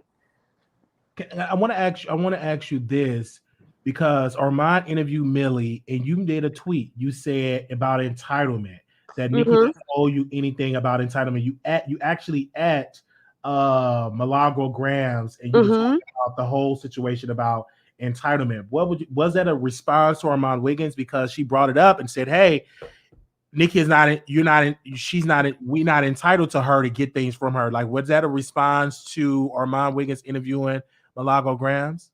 No. So I quoted what Milagro said. I literally quoted exactly what she said. Milagro said, "Entitlement is dangerous." I quoted what she said because she's right. In my opinion, it wasn't a response to Armon. People asked me in my live stream what I thought about his interview. I said his interview was good. I even suggested he would be good at maybe having people who may have fallen outs on YouTube come on his show to have conversations. It was never to directly jab at Armon. Not everything I do is regarding Armon. In my opinion, my blog, I'm not entitled. Nikki doesn't owe me anything. On my blog. Whatever you think about your blog is your business. But it wasn't a direct jab at him. Okay. That's the problem. He thinks everybody's coming for him. Everybody has to be... like, this whole picture thing is really bizarre to me. Like, that I would even waste money on a private investigator for Armon Wiggins. He said he was going to sue you. I hope he's ready. He better ask his friend who my lawyer is. My lawyer is very good. So, and you saw the paperwork, didn't you? Absolutely. I did see the paperwork. You saw the paperwork. Absolutely. Correct. So you can't sue me when you've been slandering me all over Station Head. I have people sending me messages of the things you say about me and my family behind the scenes. Wow. In DMs that you think nobody's sending. I did not hire no private investigator. Prove it, Armon. If you prove it, I'll give you $10,000. If you prove it. He also said, quote, "I know her private parts stink." Do it stink? My private part don't stink. The fact that you're even talking about my private parts and I don't even fuck you, the fuck is wrong with you? Focus on your content. If he was more focused on his content, he wouldn't be in all this drama where people are actually recording him and taking pictures of him. You pissed somebody else off. It's not Ebony. Somebody else is stalking you. But that's what happened when you burn bridges. You just came for Jason Lee. You just came for somebody else. These people have way more access and money than I do. Last time I heard, Jason Lee had hired a private investigator for somebody else. Mm-hmm. So you're saying that it was Jason? I'm not saying it was Jason. I'm saying that he's had problems with a lot of people. So for him to come down and make it seem like I'm so obsessed with him that I would hire a private investigator, it makes no sense. It makes no sense. And I hearing all of this, and like I said, when he went live, I was, because of course, the subscribers, they send you everything, right? Right, right, And right. when I went over there, he was just dragging you. He said, "I know her, Yoni stinks. I can get a private investigator and take a pictures of her nasty family." He was saying all of that, on his station here, and I'm like, do you think that he have these conversations with Cardi B about you? Because I want to know, where did that energy come from? Because I didn't really see that energy with him until he started teaming up with Cardi. Because at one point you were a fan of his show, you called into his show, and you was even critical of Nicki in that during that time. So I didn't know like where the disconnect happened. I think it kind of happened when Cardi B teamed up, or when Cardi B became in his life, and that's when he started to come against you. Here's the thing. Everything that these people do in the name of someone else, they have to be very careful that those things aren't used against their favorite person. That's where you mess up. Nobody understands what it's like to be doxxed by a millionaire. Somebody to be doxxed by a millionaire. Having people that you don't even know. I'm out at the store. Oh, you was the one fighting with Cardi B. But like nobody knows about that. If he is doing this for her, well, he's making a huge mistake. A huge mistake. Because again, when I see the thing about Cardi B and yourself, how I learned about you, Black T-Bone, to be honest, I was at home, I was eating some fried chicken, and I just was on Cardi B Twitter, and she was dragging you, posted all your information, saying that you beat up your husband, that you was abusing Mm-hmm. your kids, and like she said, you had a criminal record. She posted all of this, and I Yep. her millions of followers. And I think she was mad. Correct me if I'm wrong. She was mad over some commentary you did on your YouTube channel. Yeah, she said she felt that I was that my videos weren't opinion based, but they were opinion. All my videos are opinion based. Then then out of nowhere, I thought you made a good point. I did think to myself, and I spoke to my lawyer about this, that Armon was coming at me for her, because I didn't come for Armon first. The thing is just because I don't say these things out online doesn't mean I don't have an entire Google Drive of everything since the day it started. Since the very day it started, I responded to Armon. And then when he told me, I don't know you, sis, and everything was fine, he blocked me. He blocked me. So how do you block me and then continue to talk mess about me? I'm still blocked. So he blocked you on Twitter, YouTube. Yes, Okay. I'm blocked. If I went to his Twitter, it says you're blocked. Wow. Yeah. Wow. So Wow. if you blocked me, you still talking about me. That tells me one or two things. You obviously like talking about me. Nothing that Armon says is going to do anything in my life. I'm still going to make my videos. I'm still going to post content, regardless. But stop the lying. And like I said, prove it. You say I hired a private investigator, right? I'll give him $10,000. Because if anybody knows anything about a private investigator, they're not going to tell you who hired them. Second of all, what would I need to investigate you for? That's the big question. Why would I take pictures of you? For what? He also said that you have a lot of subscribers and a lot of views, but you don't have influence like him. How did that make you feel? Because I said, let me ask Ebony about that, because you don't show yourself on camera. You do voiceovers. You have a lot of views. You haven't been doing it that long, but your channel popped and took off. How did that make you feel when you have somebody like Armon saying you don't have the influence like me because you don't show yourself on camera? I don't want the influence. I do my blog as a hobby. I'm not doing this to be famous. I'm not doing this to get a job on TV. That's the difference. I don't give a shit about influence. Like, they keep throwing that into some of our faces, us blogs that like are heavily supportive of Nicki Minaj or something else. Like, you don't have influence. I don't care. I didn't do this to be famous. I started my blog so that I have more time at home with my kids. Because as a social worker, I had no time. I would have to leave my house at like 3 in the morning to go write a report for a child. So it was draining. I was tired and I was hella miserable. So when he says stuff like that, I don't know if he's trying to prove it to me or prove it to himself. Because did you ever diss him that you had more subscribers? So I remember when I was on your live, you said, "Don't mention Armon Wiggins' name because I got more subscribers than him." His subscribers, no, I've never dissed his subscribers, but I did say, look at the view count. I sure did. He told me, he posted on my Twitter that nobody watches my videos. I was like, well, that's not true. I mean, Mm. look at my views and look at yours. This was months ago. It's like Armon like restarts this every so often. Like it'll be quiet and then he'll just start up some more mess. Like it's weird. I want to say, because do you think that all of this is because you are successful and because the Cardi B? Because I think that you received a lot of hate once Cardi came out and dragged you, and that have to be very disturbing on your mental health and everything, because she put all your information, and she put the information, it was false information about you, but she put it out there, and to the average person, they still believe that you are a criminal. Yeah, exactly. They still believe that I have a criminal record. But see, this is the thing. I can't say much. You know why? Mm-hmm. I have fish to fry.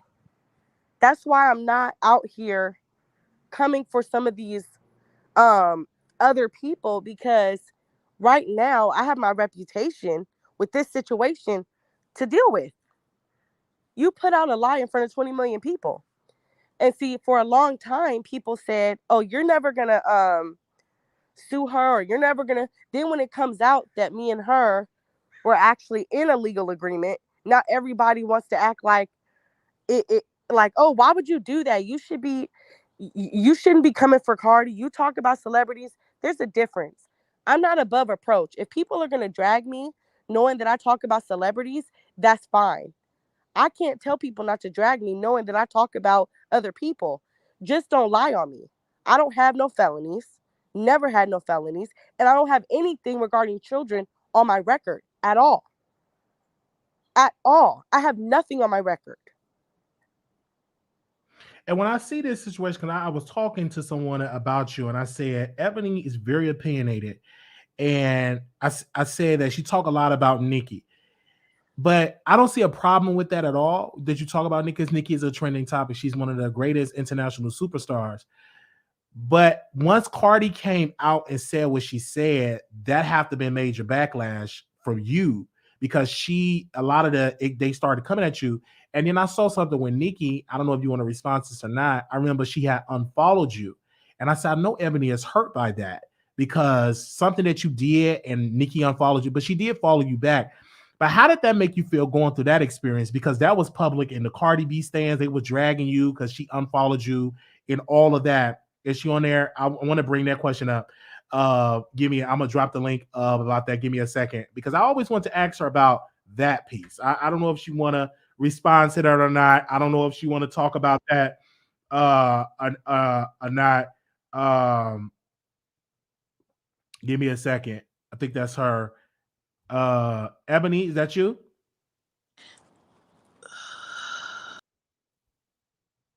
Okay. Ebony. All right, hold on. Okay, you there, Ebony? Yeah, can you hear me? I can hear you now. Okay. Yeah, you cut out. What were you saying? Oh no, I was talking about when Nikki unfollowed you. I remember the time when Nikki unfollowed you and you was getting dragged, and then Armon is celebrated. Look, you talked all that mess, and she unfollowed you. She never came on your show. How did that make you feel going through that experience? Because something happened. It was I don't know. I think you said it was a misunderstanding, but what happened during that time? Because I remember Armon he went on his stage here and he celebrated when she unfollowed you. Because it actually, you know what's funny? The same thing that happened with Armand sort of happened with me, because I had made a comment about Nikki's husband that she didn't like. It was the same thing that happened to Armand, and she unfollowed me. But it wasn't anything like, I wasn't doing no tarot cards or anything. I was just making a reference that Nikki does stand up for her husband. I forgot what was going on during that time, and she didn't like my comment. I didn't even know she unfollowed me. Armon had to tell me. Oh, And then that's when I found out that Armon had created a burner account. wow. He exposed himself on his own live stream. He created a burner account to follow me and Nicki Minaj. He was only Really? Yes, I have the screenshot. And he justified it. He was only following me and Nicki. He said that he did that because he wanted to see me cry over the unfollow. But I wasn't gonna cry over the unfollow. So then, yeah, so he had accidentally exposed his page on YouTube. And so he was just following me and Nikki. And he said, "Yeah, I follow her. I want to see what the tea is." And you didn't cry. I did not cry. For what? For what? I mean, I'm not going to stop supporting Nikki because she unfollows me. And she followed you back. And that, let's go for the record. I believe she followed you back. I believe I saw that. Yeah, she followed me back. Yeah.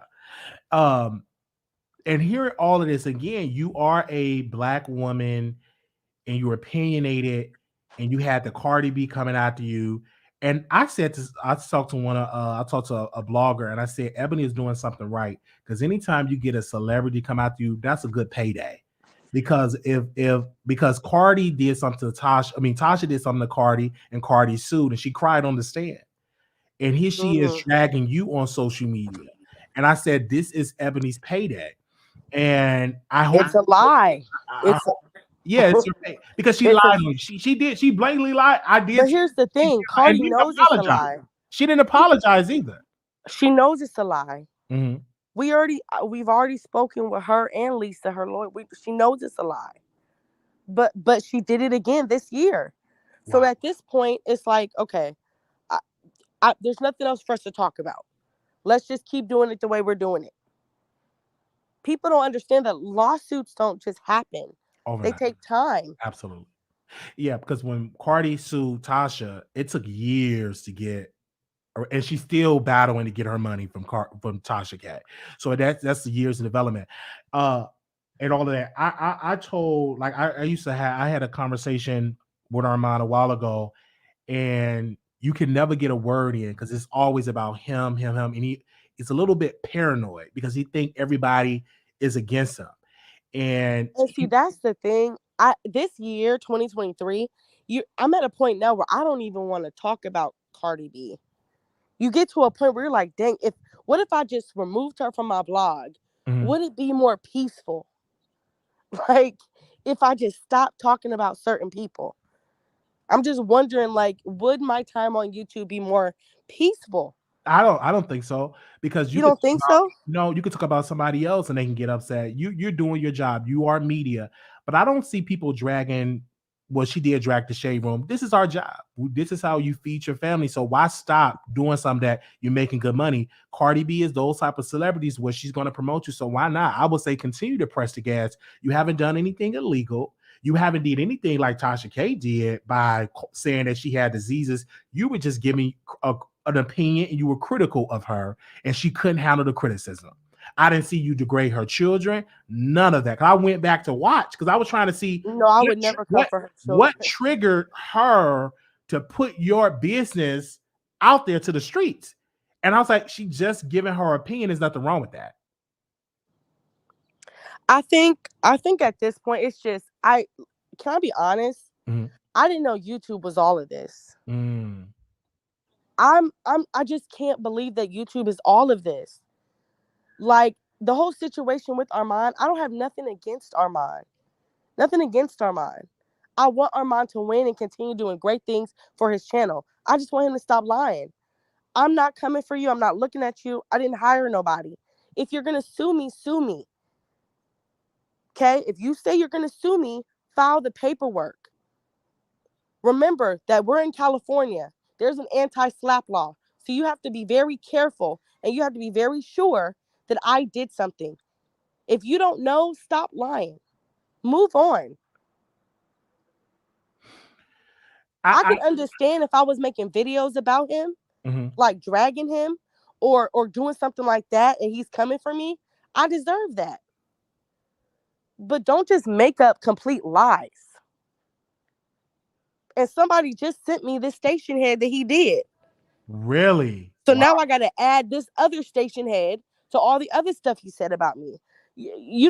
People don't even know half the things. I've had people say they're going to put my kids on P sites. Wow. On the dark web. It's really sad, but again, you have, that comes with the territory. Once you are successful and you reach a pinnacle and you're associated with Nikki, you becomes a target. And that's a thing why I think that triggers Cardi. She be like, I know Nikki telling her to do that, blah, blah, blah. And so she's trying to get you together and trying to get back at Nikki. But at the end of the day, I would say you to continue to do your platform. What you're doing is right, and do your logo and all of that. But let's talk about the picture, because like that was a main controversy. The lady came out, the picture that you used allegedly, the lady came out and said that you made her feel insecure by using her picture. She said, I want to make sure I quote her directly of what she said. She said this: the person on the profile picture is actually me. She added my lips. That's disgusting. That's part of the even my skin color. All these changes make me feel insecure about myself right now. And she's using it without me and the photographer's consent. I don't know what to do. So stop using me. Why did you use her picture, and what's your response to her? Somebody said, what about hot? So that picture was a filter. I didn't edit anybody's picture. It was on Pinterest, I think. And the thing is that nobody used a picture to be someone else. Half the people that are dragging me have somebody else in their profile. It was just something. I have like a screenshot on my phone where I have different inspirations I get from Pinterest and things like that. I don't know how to reach that person because I don't think their account allows for messages. But people are trying to make it seem like I was out here trying to be someone else, and that's not the case. I didn't edit anything. There was a filter on the picture.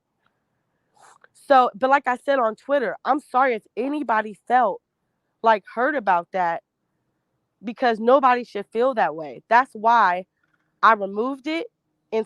But I just don't know how to get in touch with whoever this person is. I even tried on Instagram, but she doesn't allow for messages. But people are trying to make it seem like I was out here trying to be her. I can understand if I was trying to go get a modeling job or date somebody. Half the people in this chat have fake pictures. Because in the picture of this model, of this woman, it's a picture of her, and on your picture you had the face blotted out, like you had a mark over the face, over her eyes. That was on Pinterest. I didn't do that. It was on Pinterest. Okay. I got the picture from Pinterest. Okay. I didn't edit nothing. Everything came from Pinterest. And so that's what happened. That's what coming out, and they're dragging you. What made you wrote a statement? Why not add her publicly? Because she responded to you publicly. Why don't you just add her publicly? Because when I tried to add, it said this person does not allow tagging. Okay. And I had so many people, like I couldn't even if she did leave a comment, I had so many people commenting, and then it turned into, it wasn't just about the picture. Then it turned into people DMing me talking about this is for Megan. And I'm like, what the fuck? Even in my comments, oh, how you feel now? Using pictures. This is what you get for attacking Megan. It turned into something that is not even about the picture anymore. Mm-hmm. So I get what you're saying. You're saying that subscribers use other pictures. We get that. But you represent a brand. You represent a show. So if Nikki were to use another picture, automatically it becomes the news. When Cardi used Remy Ma as a picture, it reached news. So you as a brand, you do know if you change a picture and you change it up, you do know some controversy is going to happen with that, because you are a public figure with a lot of clout in this business. Yeah, but see, when you put it like that, I understand that, but I wasn't thinking about that at the time. You know what I mean? And that's my fault. There's no excuse for that. But at the same time, like I said, this is all a lot. YouTube is all a lot for me. People in the chat say social work is less stressful. No, it's not. It's way more stressful. But at the same time, it is a brand. And for a long time, I've been running my blog, and I feel like it hasn't been as professional as it should be. If you understand what I'm saying.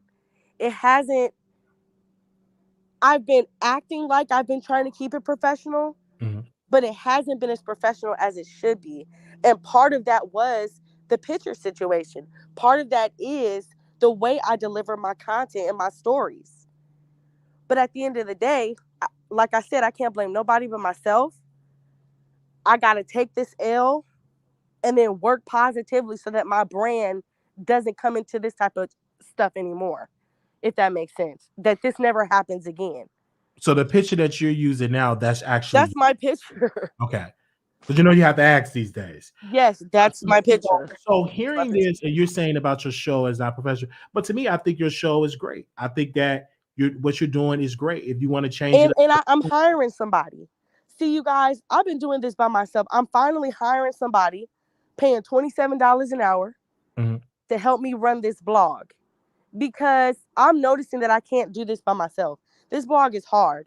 On top of that, I want other ideas.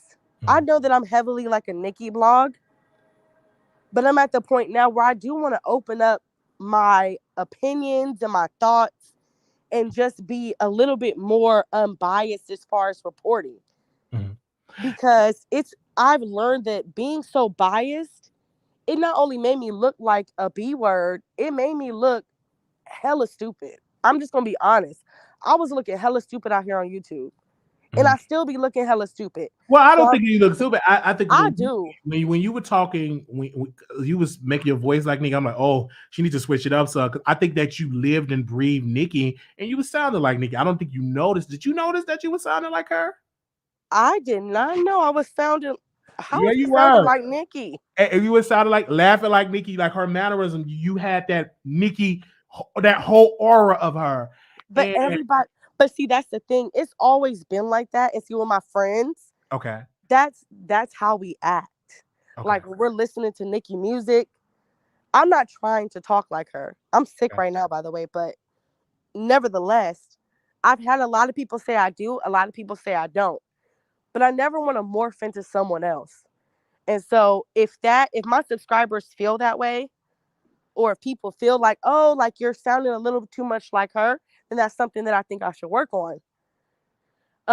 Because I'm just right now, I think I've been so focused on what I want to do. I haven't taken no suggestions.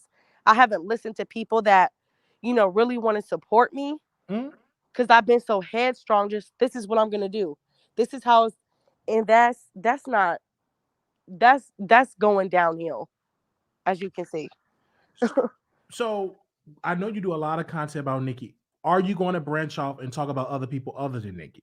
Because Nikki's on the break, so it can be kind of difficult to continue to talk about something that's on a hiatus right now. So are you going to talk about people in 2023 other than Nikki? Well, Nikki hasn't been on, so I haven't been talking about anything about Nikki. Also, some of my highest views aren't even with Nikki or Cardi. I did a Will Smith video that has 130K. So I can talk about other topics. That's not the problem. Right now, the topics are pretty dead because it's the end of the year. Nobody's really releasing music. And so I'm at the point now where I don't want to just make up a story. I'm not trying to just make up some tea just to put it out. I'm trying to be more strategic in what I put out.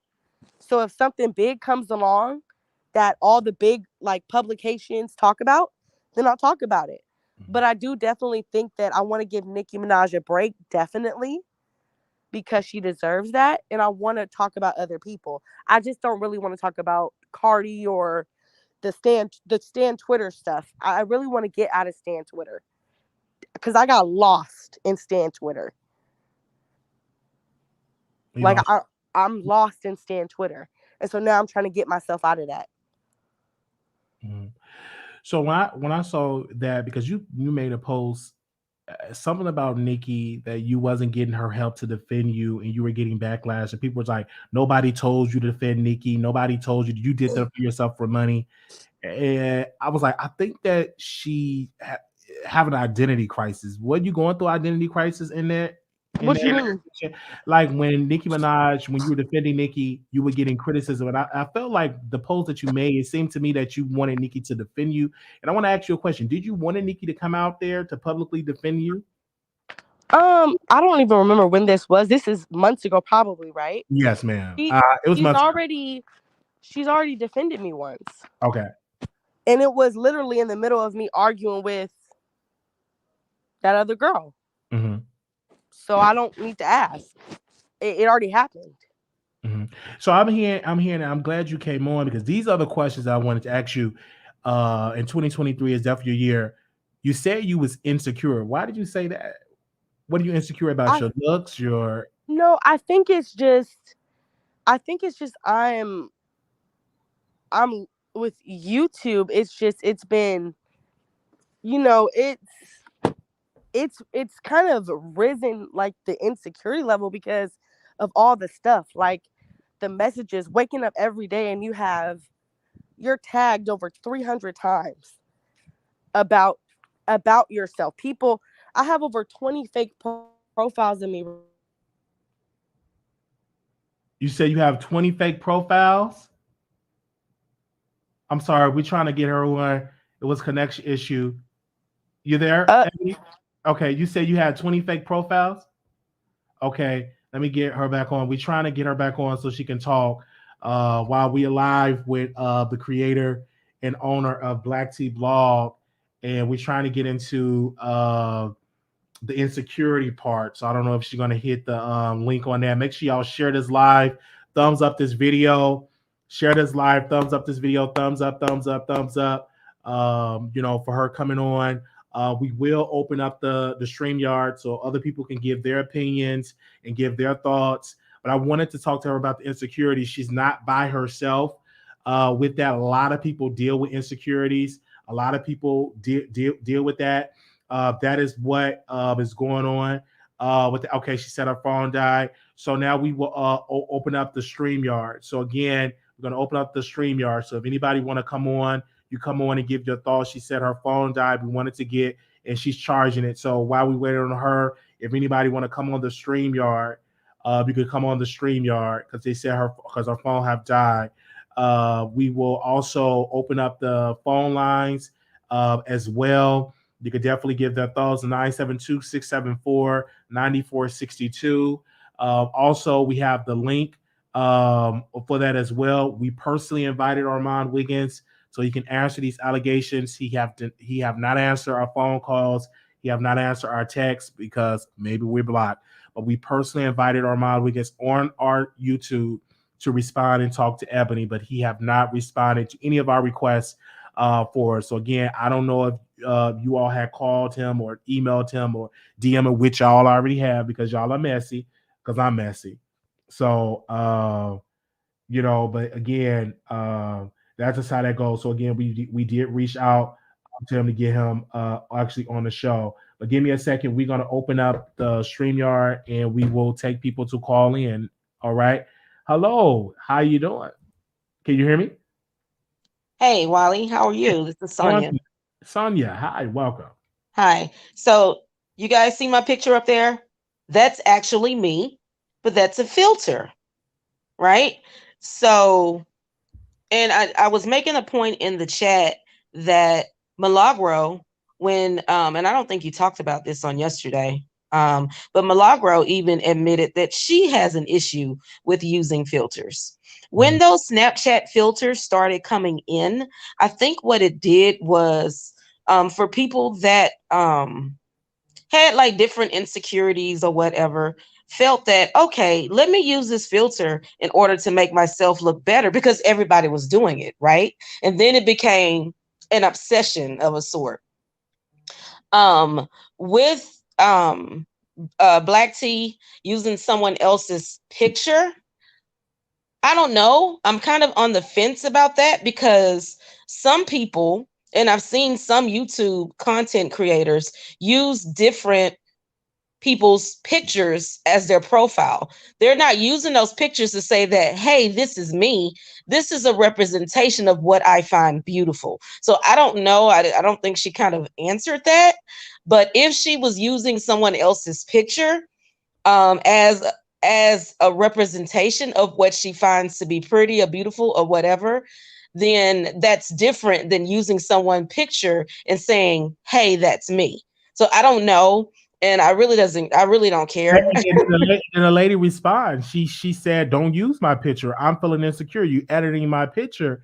And that's how I say I don't think she should have done it. I don't mind you using Nicki Minaj's picture because that's your stand. But if you use somebody else's picture and it's edited, that person is gonna feel some type of way because that sister that she used, she responded and she said, "Hey, why you using my picture?" Because she said this is what Chan said at GCCHANCED. She said the person on the profile picture is actually me. She added my lips, eyebrows, even my skin color. All these changes make me feel insecure about myself right now. And she makes a good point with that. That's a very good point. And she's using it without me and the photographer consent. I don't know what to do. So stop using me. That's what the lady of the picture. And a lot of people do that. You guys don't understand how common that is. They do it on Facebook, they do it on IG, they do it on all of these public sites in order to get clicks and views or whatever. And I'm not saying that's what Black T did, but this brings out the seriousness of using someone's content, whether it's written, whether it's a photo, or whether it's said without giving proper credit. I'm not sure how many of you guys went to college, but if you went to college and used someone else's content when you're doing a research paper or whatever, and you do not cite that reference, you can lose your scholarship. You could get kicked out of school. You can get kicked out of school. So for all of you content creators or anyone that's thinking about doing stuff like this, just credit the photo and don't edit it. Don't say or allude to the fact that, hey, this is me. And certainly don't, I don't know about changing the filter thing of it because that's such a common thing, but I think it's fine to use a filter on your own face, but it's kind of creepy to use a filter on someone else's face. I think that's kind of weird. And Ebony said, I'm insecure. So I was trying to get more so in that part and get more into those details. But again, once social media came out, more people was insecure. I was insecure before social media because I was in real life and I dealt with the harassment, but it's way worse now. I don't know if I would be able to make it if I had Instagram and Twitter and YouTube coming up in high school, elementary school. I don't think I would be here today. But I agree. Because it was really rough. I had to do with the bulliness and that, but dealing with social media is like a whole nother thing. People using pictures and some people no longer here because they got harassed in their pictures and they destroying their pictures. You have to have tough skin. You have to have tough skin to be in a public space like this. And I applaud you for I applaud you for owning who you are. And honestly, I had a boyfriend, rest his soul, but I had a boyfriend that had a cocked eye. And I was with him and experienced people looking at him. They used to call us Beauty and the Beast. Wow. Yeah. Do you know how hard that was? We were very much into church. We would go to church and children would turn around and stare at him in church. And when we would go places, people would stare at him. So I know how firsthand how painful that is. But with him, he just owned it. He was like, okay, and so what? Yep, I got a cocked eye. And you would get used to. You have to own it. You have to get used to it. But it's you know what I'm saying?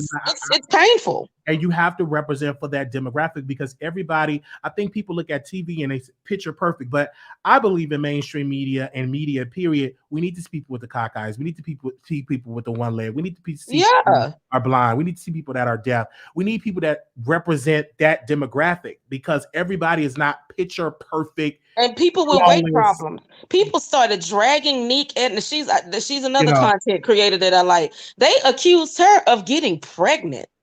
because I guess she didn't look like she changed to me, but they said that she was pregnant. Mm-hmm. So you know what I'm saying. So that's what you have to. And when you in this business and you're a public commentator, you're going to get people to criticize you. You in the criticizing business. Mm-hmm. I had my mother on my show, and she said, Marquise, in this business, you got to learn how to get out of people. You cannot allow people opinions and to get at you when they criticize, because if you do that, you need to get out this business, because the business you in, people are going to talk about you. Yep. You talk about me all you want. And I'm thinking about getting into YouTube too. And I'm gonna drop down myself. But I think I'm gonna get into YouTube as well. Look, you can say whatever you want about me, but did you watch the video and did you click and did you view? At the end of the day, that's what it comes down to. I don't care about your opinion. Right. About my looks. But I'm holding you long enough to listen to what I gotta say. And that's what matters at the end of the day. Absolutely, and you have to work on yourself. When the money start flowing in, you're gonna see a change. Oh, baby, you're gonna see a change because the money, because look at Cardi B. She had red teeth for her teeth. She got them fixed. Yep. That money came in, she was able to fix it. So some things are fixable and some things are not. Exactly. It is what, and I think people are trying their best. They're going under surgery. They're getting multiple surgeries because they're trying to be perfect. Exactly. And they getting having all these health problems. I'm like, it was one. I'm a witness to that, and I'm gonna say this, and I'm gonna drop down. I promise. Okay. I had always been a person that was overweight. Well, honestly, when I was younger, I was just very voluptuous. So I had a grown woman's body at 12. But when you have a family that's from down south and they have like ignorant points of view, instead of recognizing, oh, she's got breasts and she's got butt, they call you fat. And then they watch everything that you eat and they comment on it, and it's allowed. It's behavior that's allowed and that's normal. Well, that caused me to be insecure. I was always beautiful. When I was big, I was beautiful. Now that I'm smaller, I'm beautiful. But I went and I had that weight loss surgery. And you know what? I wish I didn't. Because my whole everything is just all backwards and messed up. Wow. I'm glad you was able to tell your story. Thank you, sister, for calling. Yeah, thank you. God bless you, Wiley. Keep it up. Keep up the good work. Bye-bye. All right, you guys, we have Ebony. Ebony, you back on. Can you hear me? Yeah, I can hear you. Can you hear me? I can hear you, yes. Okay, yeah. I don't want to be on too long, but so I hope I answered your question. We were talking about the insecure part. Like, yeah, you have broke up on that part, like insecure. Yeah, I think it has a lot to do with my previous relationship, which I don't want to really get into, being in that type of DV situation. Mm-hmm. But at the end of the day, I was thinking there's still just no excuse. You know what I mean? Mm-hmm. There's still just no excuse. And I think at this point, I can keep talking about this over and over and over again. And at the end of the day, it's going to be the same thing, right? All of us have insecurities. All of us have things that we don't like or that we do like. Mm-hmm.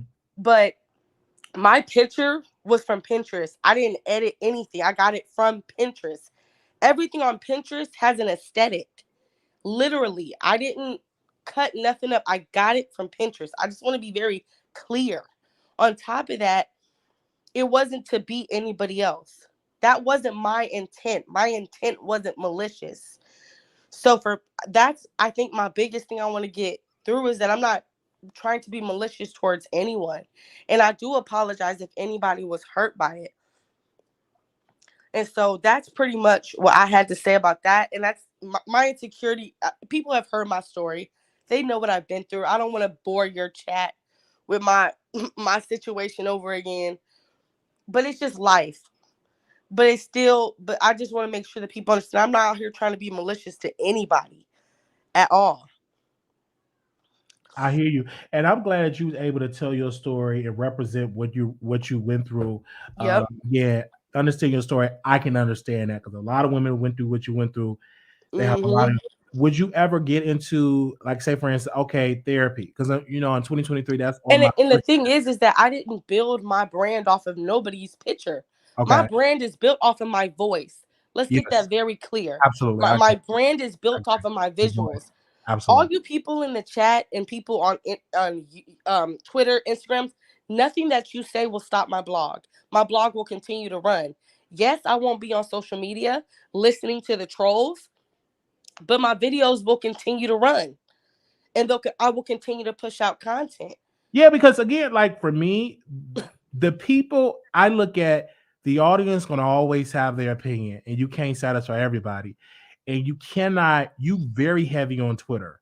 And sometimes you Yes, do have to take a break from that because you get it like get your tweets, but you in there following people responding, boom, yes, and if they know it gets to you, they're gonna give it to 1,000. So for me, I look yes. at Twitter, I'm on YouTube, I see the comments, I don't let that get to me. I just do my commentary and move on. For you, you had a different point of your life because I Mm-hmm. never had a celebrity like Cardi make a response and come out because she can make a response about me and post like if she posts a library video, that will open up so many weirdos to come at me because you're on millions of followers. Like, and I can just imagine what you go through, and hopefully I can handle that. But you have to deal with that massive, massive backlash. And the way that Cardi came at you, she came at you to hurt you. Like she wanted you to. I know, but why do people? So, Wiley, I have a question. Mhm. Do you think, because you're like the second blogger, I feel like people love bringing up that Cardi B situation. Mhm. Yes, Cardi B came at me to hurt me. I agree. You're 100% right. But it's almost like, I don't know. It's like, I feel like people want me to, I feel like, what do you guys want me to do? Like, I because think her fans can always latch on to you because their leader gave them marching orders to harass you. So that's true. But but see, this is the thing. They harass me because they don't like my opinion absolutely. about her. And And, that's and then and fine. then once Cardi B did what she did, that just gave Yeah. them more gas to continue to do what they do. So, for my best advice for you is to keep pressing the gas and don't get involved in the comments. Like, thank y'all for the comments, but post your Twitter tweets and take a break from that and just do your content. You be on Twitter a lot. I said, Emily, And see, here's the thing. love People, Twitter. I'm off Twitter till April. Like, I'm not getting on Twitter at all. But here's the thing. Like, people love talking about the fact, well, nobody, we're not going to watch it. I don't care. Mm-hmm. Because I have 50,000 people who tune in every video to see what I'm going to talk about. Absolutely. Yes, you On do. top of that, we're at a point now. I do want to say this about Armon before I go. Okay. Armon, my social media is open if you want to talk. But stop lying on me. I didn't hire nobody after you. And Wiley, people are telling me that you said that I sent you pictures. I never said nobody's name. Okay, because Armon Wiggins said your name on station. I never said I never. They I can don't. post the receipt. Armon said your name directly. He said your name on station here, and they're making it seem like I said I never said your name. When I did the show yesterday, never said no blog's name. Armon today said your name. Okay, he even said my name, in which he never rarely do. But today he said Wiley and he said Ebony. He said directly said your name. And I think people are saying that I said it because Armon just blamed it out. I never did it. So he just said our names. Okay. Yeah, I'm sorry. Yeah. So I never said your name. Oh, somebody in the chat said he never said my name. No. Wiley, are you getting me caught up in mess? No. What that person is saying is I never said your name. They're not talking okay. Yeah, but we just said your name. It's on his station. Yeah, somebody sent it to me. Right, because I listen to everything. And I keep my ear to the streets. And okay. I hear everything. I'm a very messy person. When I'm on the internet, messy. Personal life, I'm just as quiet. But when I'm on this internet, I got it. What's going on? Like I saw your tweet. I said, oh, that's a direct response to Armon Wiggins. It seemed that way. Yeah, so it wasn't to shade him. About it. So, yeah, it wasn't to shade him. That's the thing. But my social media is open. I haven't hired nobody to come look for you. I'm not sending videos of you or anything about you. Please, if you want to talk like an adult, my social media is open. But just don't lie. I think that Armon probably would never have that conversation because if he do, Cardi B would take that as you are the ops, Armon. Because not only that, you're different because you actually have a lawsuit litigation with Cardi. If y'all were to have a conversation publicly, that would be a bridge that he will burn with Cardi B. Okay. And I don't think that Armon will have that conversation. He's smart. He's an intelligent once he's sober. He know he could pick up the phone and send you a DM, but he know if he have a public kumbaya with you, and if you didn't resolve that with Cardi, Cardi would take that as ultimate because you know what's going to happen. Cardi B fans, including myself, is going to lead the charge. Cardi, see what's going on? Don't trust him. He the ops. I'm going to be on the front lines with that, as well as her audience is going to take that as disrespect. So I don't. Yeah, but and we got to be honest. I don't think Armon will take that risk because Cardi B audience going to be watching, and I'm gonna take that as that's a war right there. That's a slap in Cardi B face. Oh, wait, it's a. What do you mean? It's a slap in her face?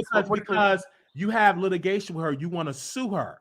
So if a person that I'm teaming up with, bringing to my parties, he interviewed this person, y'all kumbaya, I'm gonna feel some type of way about Armon Wiggins.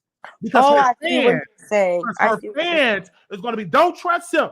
They're gonna gaslight. And Cardi B love her fans, and they know how to gaslight Cardi. That's why Cardi came in the way that she came at you, because they post your clips, they send it to her over and over, and she watch it and she respond because her fans kept coming at her with that, with you. That's a good point. And they Cardi B know how to get gaslight, and it's good. It's a good strategy with Cardi. Get Cardi to respond, keep coming at Cardi, and use the fans to boost it up. And then she watch your video, and then she go at it because she got to show her fans that I'm not no punk. I'm from the ghetto. And that's what she did there, which is sad. She shouldn't allow that because she's a celebrity and she can get. Yeah, I just don't want to make this about Cardi B because it really has nothing to do with Cardi B. Because Cardi B is in it. Like, they always gonna bring that entity, and you're connected with the Cardi situation and the Nicki situation. So they're always gonna when you in them stand wars, and Armon do the same thing because he in the stand wars. They're gonna bring Cardi B up. They're not gonna stop. I'm just smart enough just to tell you what it is, and that's how it is. I see what you're saying. That makes, but just please don't insinuate. I don't know, because you said somebody sending you videos of him and stuff. I have videos of him, yes. And I don't know nothing. Please be very clear. I know nothing about that. Armon, I'm not in LA. I don't know. And he said that you in LA. He said she he said no, she in California. I'm like, I didn't know you was in California. I'm like, wow. But he yes. I live in San Diego. I don't live in LA. I'm never in LA unless it's something important. so I want to say again, everybody didn't send me no pictures, no videos. I want to go on the record and saying that I think that Armon have this issue with you because he have to show Cardi B his loyalty, and that's what that come from. If he wasn't cool with Cardi, it is that he can team up. What that even with that Milagro Grams, Cardi gonna feel some type of way. She's gonna be pulling back because she see the. And just to a side note, Wiley, because I see a lot of people, Wiley, a lot of people talking about me and Milagro. Milagro is such a great woman. I don't care what nobody says about her. She's been nothing but sweet, had my back, and I love her so much. So I see people putting our pictures together and like just saying all these mean things. Milagro is really a good person. I just want to say that too. And Wiley, I'm saying that because I know you and her, whatever, but Milagro has really had my back. I do want to say I don't have issues with her. We just do advice. Once you become a polarizing figure and you defend a loser, because Tori, she defended, he lost. Yeah. Which on 3 charges, you're going to be content. You could be just nice, but once you defend a loser and you get involved, you become a target. It's like politics. Once you in this game and you start with an opinion, you open that door for people to criticize you, and they ain't gonna never stop. As long as you talking, people gonna. But Wiley, I criticize other people, so I'm learning I got to deal with it, and that's gonna be it. That's the business. I criticize other people. I talk about the way people are. So I'm learning that I need to stop playing victim. I need to stop playing victim. I'm trying. It's hard, y'all. It's hard. Stop You playing human. victim and And- take the criticism, because I give criticism out, and just grow from it. And that's it. Okay. Yeah, and you're not gonna get over overnight. Number one, you are a woman. No, I'm not. Women are emotional. You are human. But I do play victim a lot. I've noticed that. So I need to. But that's the app. I need to correct that. Just like when Milagro, when she dressed and she changed her whole outfit because of the backlash. So again, this is we are public figures, whether we want to admit it or not. Once you put yourself out there, you become that.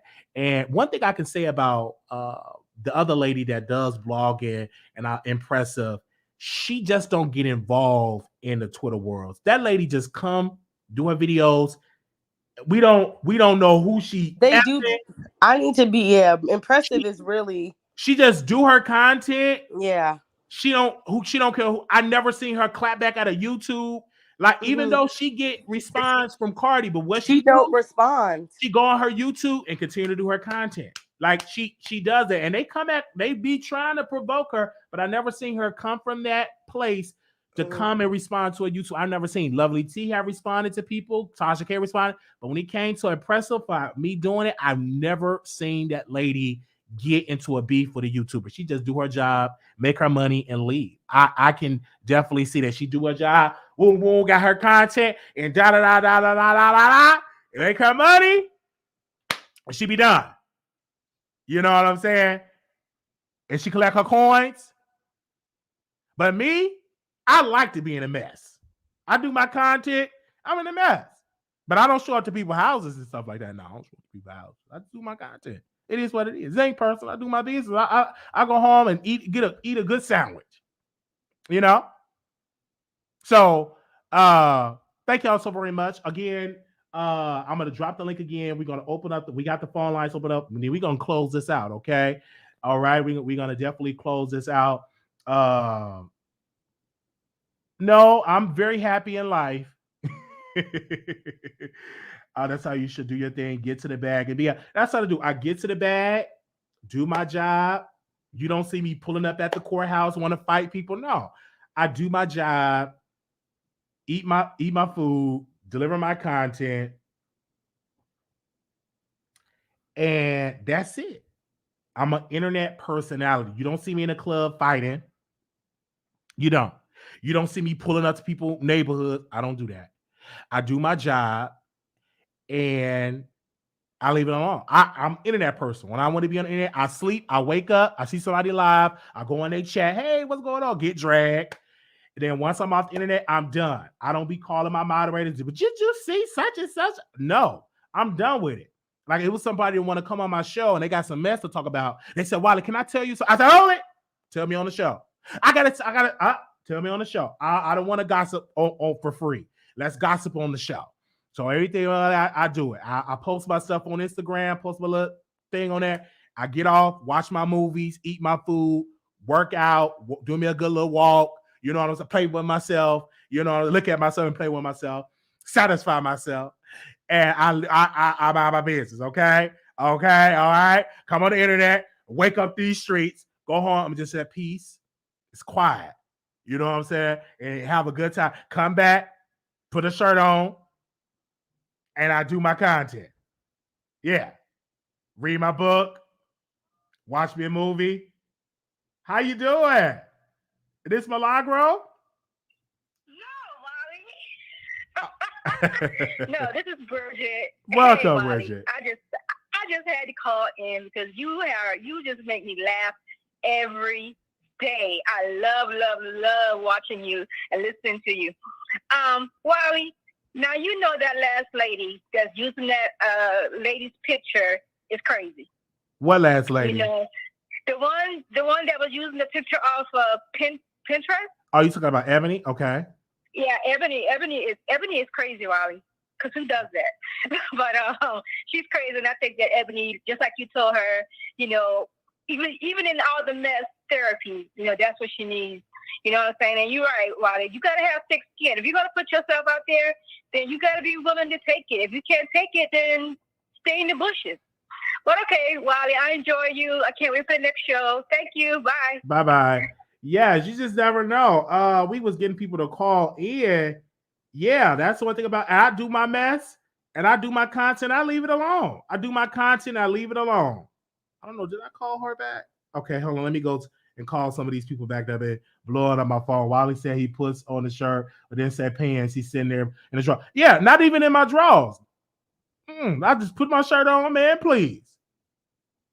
Sure, I don't have to worry about putting on no pants. You can't see it.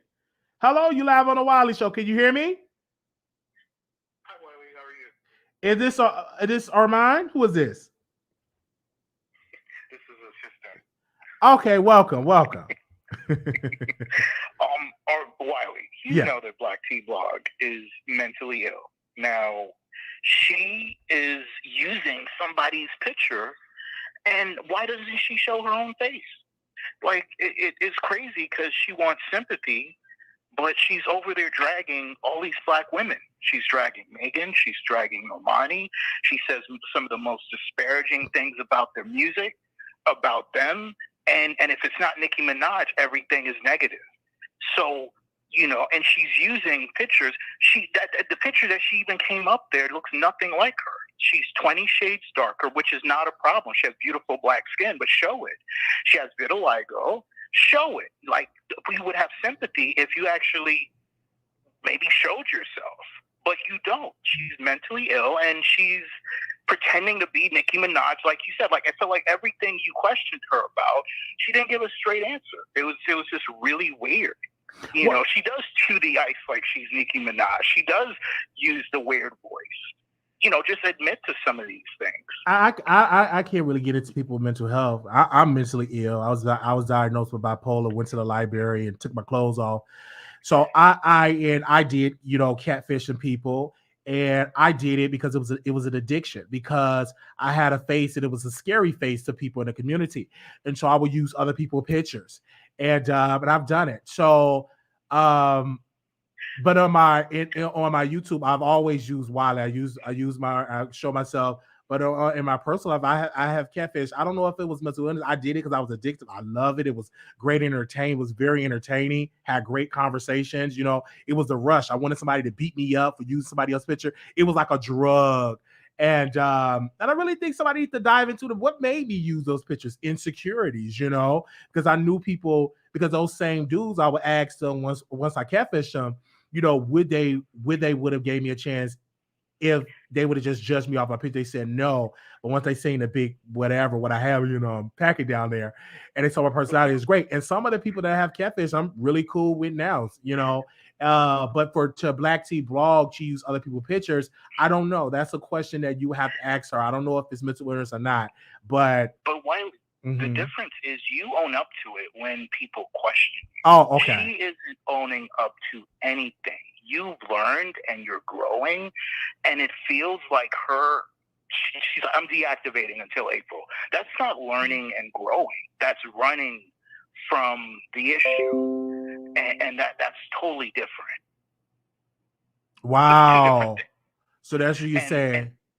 Yeah, and the other thing is, she's acting like Cardi that Cardi, you know, went after her for no reason. She was talking about Cardi's husband, just talking about Cardi's family. You know, you do that too, but the difference is Black Tea Blog uses that as a launching pad for the Barbs to attack Cardi, and I think that's the difference, right? If her commentary, again, if it's not Nicki Minaj related, there's nothing positive about anyone else. Like, for instance, she will never get on her platform and talk about Kenneth Petty being an SA, you know, a sexual offender. Mm-hmm. She's still defending to this day that Jennifer lied. She thinks Jennifer lied on Kenneth Petty. But she didn't always feel that way when she called the Armon Wiggins platform, and I don't know if she's still listening.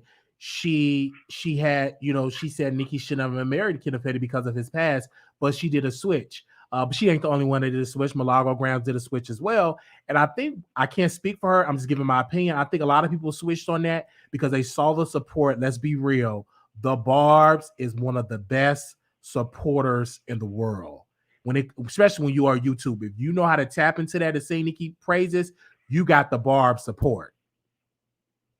And I think that's one of the reasons why she uplift and do content, because the Barbs helped her show and gave her to be able to compete with the big people. The Barbs definitely was there. They're a big part of her success. Now she branched off of other things, but the way how she got there to the 100,000, 90% of those are Barbs. I agree. She's using the Barbs. I think you said it correctly. She's using that lady's fan base. I think everybody uses people. I think Armon Wiggins does that. He posts Nicki Minaj. He criticizes because he know them fans gonna be there and it's engagement. This is the money game. People make money on here, and you want to keep making them big checks. You drag these celebrities. It is what it is. But I think what Cardi B did to Black T Blog, she had to be careful because she have things to lose like money.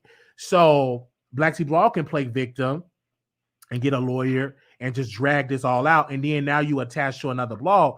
So, and I think that for Black T Blog, she going to have to take it as like she dish it, because I dish it and I got to take it. I get dragged. Armon called me a psycho. He called me slow. So I'm gonna take that and use that as content. But I think for Black T Blog, I think that she wants to have her cake and her ice cream, meaning that I should be able to criticize people, but I don't want people criticizing me. And life don't work like that. I used to think like that too, but it don't. You talk about people, they're going to talk about you. It comes with the territory. Correct. And the stuff that they're going back and forth about are some court documents. I mean, what are you doxing? You had your pictures up at some point. Whatever court documents that she pulled about, I think it was some domestic incident with Black T Blog. I don't know exactly. I think her husband, what happened was her husband abused her. That's what happened. Her husband was arrested. It was a domestic violence dispute. That's what happened in that relationship. When Cardi came out, she just posted stuff and it wasn't the truth, because she made it seem like it was Black T Blog that was the abuser and abusing her own children and all of that. So it was very nasty. And the reason why I think that Cardi B can be held liable for that, if that's proven to be a lie, that's defamation.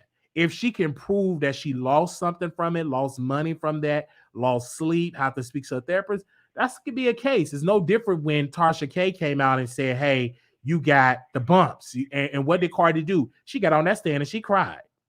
So if you think Ebony playing victim, she definitely can get on that stand and cry. And she probably will have a case. I don't know. I'm not a lawyer. That's up to them. But that's what happened with Cardi. And that's how I knew about Black T Blog, to be honest, when I saw it on Cardi B page. And that one made me Google and stuff like that.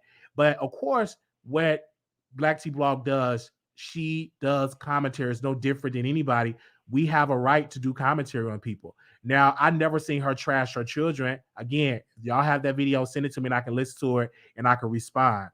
And so I'd never seen that part, but I did see what Cardi B did. And I'm like, whoa. And Cardi B have a bigger voice than Black T Blog. Well, the thing is, and Black T Blog is pretending to be slow. She does things on IG Live. She does things on other platforms that degrade people. Like I said, she degrades all these other Black women, and even during the Met trial, she didn't have the nicest things to say. And as a Black woman, regardless of how you feel, regardless of how you feel with your allegiance as a Barb, someone was assaulted, and she should have supported that woman instead of, going with fan base, foolishness. So I think that's my issue with her. Like, she's coming up here looking for sympathy, and you haven't been the nicest to most of the Black female artists that you talk about. She puts on this fake Nicki Minaj voice, and it sounds sweet, but you're still degrading them. That's well. We in that business. This is celebrity gossip is a sector that sometimes we run the gap. But thank you, brother, for calling in and giving your thoughts. Thank you. I never heard your voice before, so obviously you came out of the bushes. This is Armand's assistant, and I have been in the bushes for quite some time. All right. I had to call in for that. All right. Thank you, brother. All okay, right, bye-bye. You just never know. Okay, I called that person back. Let me see who else called me. Give me a second. I'm gonna make sure I got everybody back that called in. Okay, let me call this person back. And somebody called me private, but I can't call you back because you called in private. Um, so hey, yes, is this Milagro? Hell no, why? This ain't no damn. Oh, Calling okay. my number, I have to make sure. Go ahead. Why? Okay. Oh, okay. I thought she was calling in. I thought that was Milagro. Okay. Oh, did she call it? She okay. I thought that was Milagro. My bad. That's Auntie. Okay. Thank y'all so very much for tuning in, y'all. This was a great interview, great conversation. Thank you, Black T Vlog, for coming on. We will see y'all in the next episode. Thank y'all so very much. I don't have any more callers. Anybody else got something to say? Drop the link again. If anybody else want to call in and give their thoughts, because I said everything. We've been on here for 2 hours and 44 minutes. I was not expecting, Ebony for Black Tea Blog coming on our show. I thank her for coming on and keep doing you. I don't have any problem with taking a break from Twitter. And just continue to focus on YouTube. I thought she was taking a break from YouTube. I'm like, no, like that's your moneymaker. Like, no, like continue to do your content, continue to release your videos because people are watching and they're on Twitter talking about you, but that's what they're going to do. But thank y'all so very much. I didn't get any more callers. Again, somebody did call in block, but I can't call you back. So I don't know if you really have something important to say. I may come back on tonight and everything like that. Thank you so very much, Black Tea Blog. It was great to have you on the show. I will continue to do content, and it was an awesome show. I don't know about any lawsuits, so I'm going to get subpoena. But if I get subpoena, I will be there in my pajamas doing commentary. All right. It was a great interview. Yeah.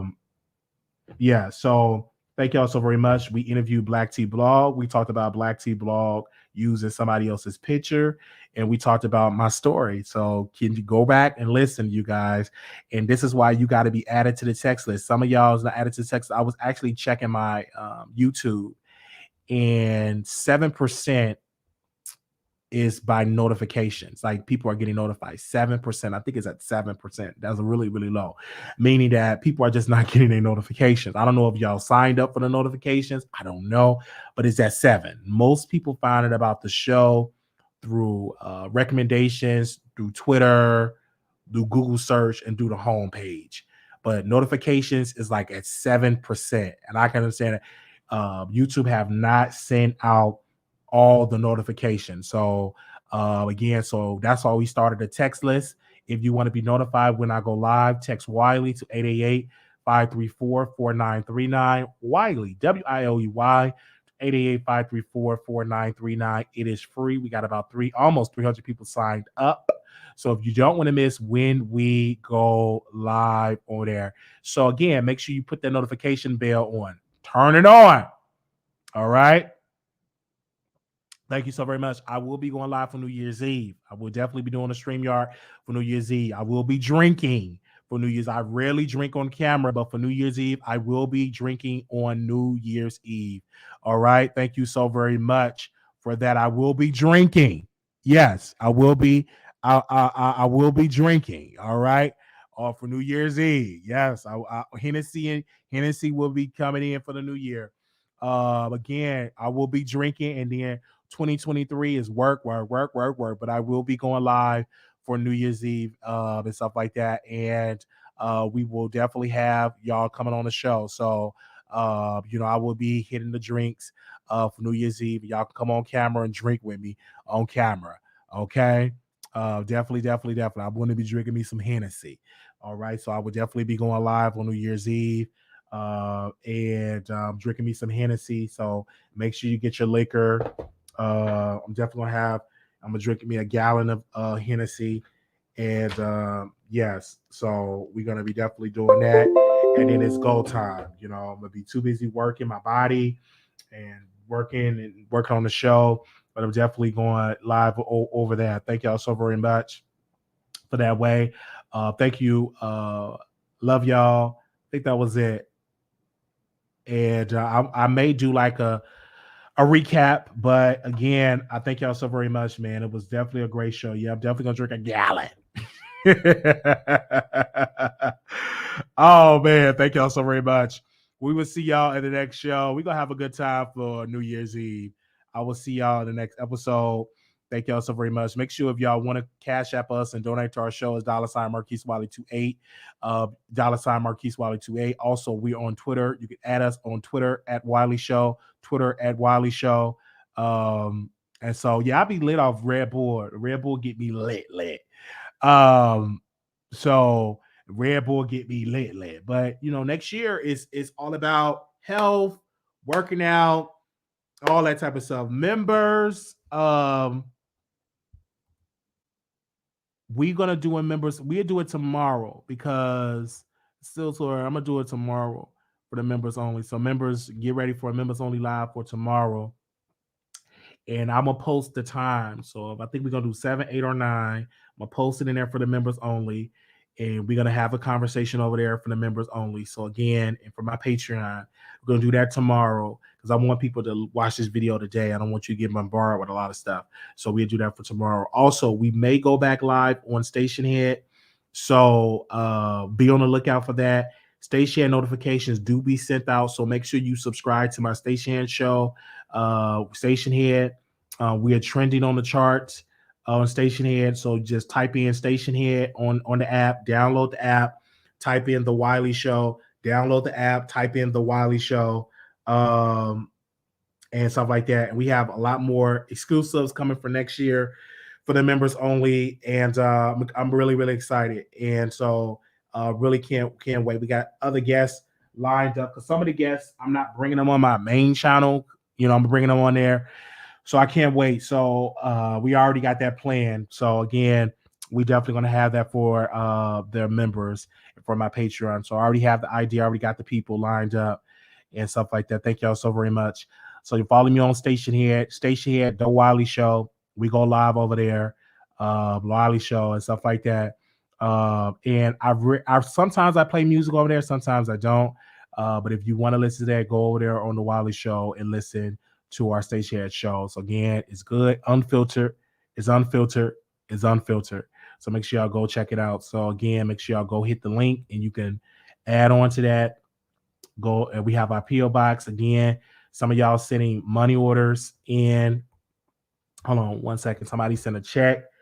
And so again, if you're sending checks and money orders, the Wiley Show, you can send it to the PO Box 701122, Dallas, Texas 75370. PO Box 701122, Dallas, Texas 75370. So again, I thank y'all so very much because we do want to travel more, so y'all have to give so we can travel more and do stuff for the show. Right? Thank y'all so very much.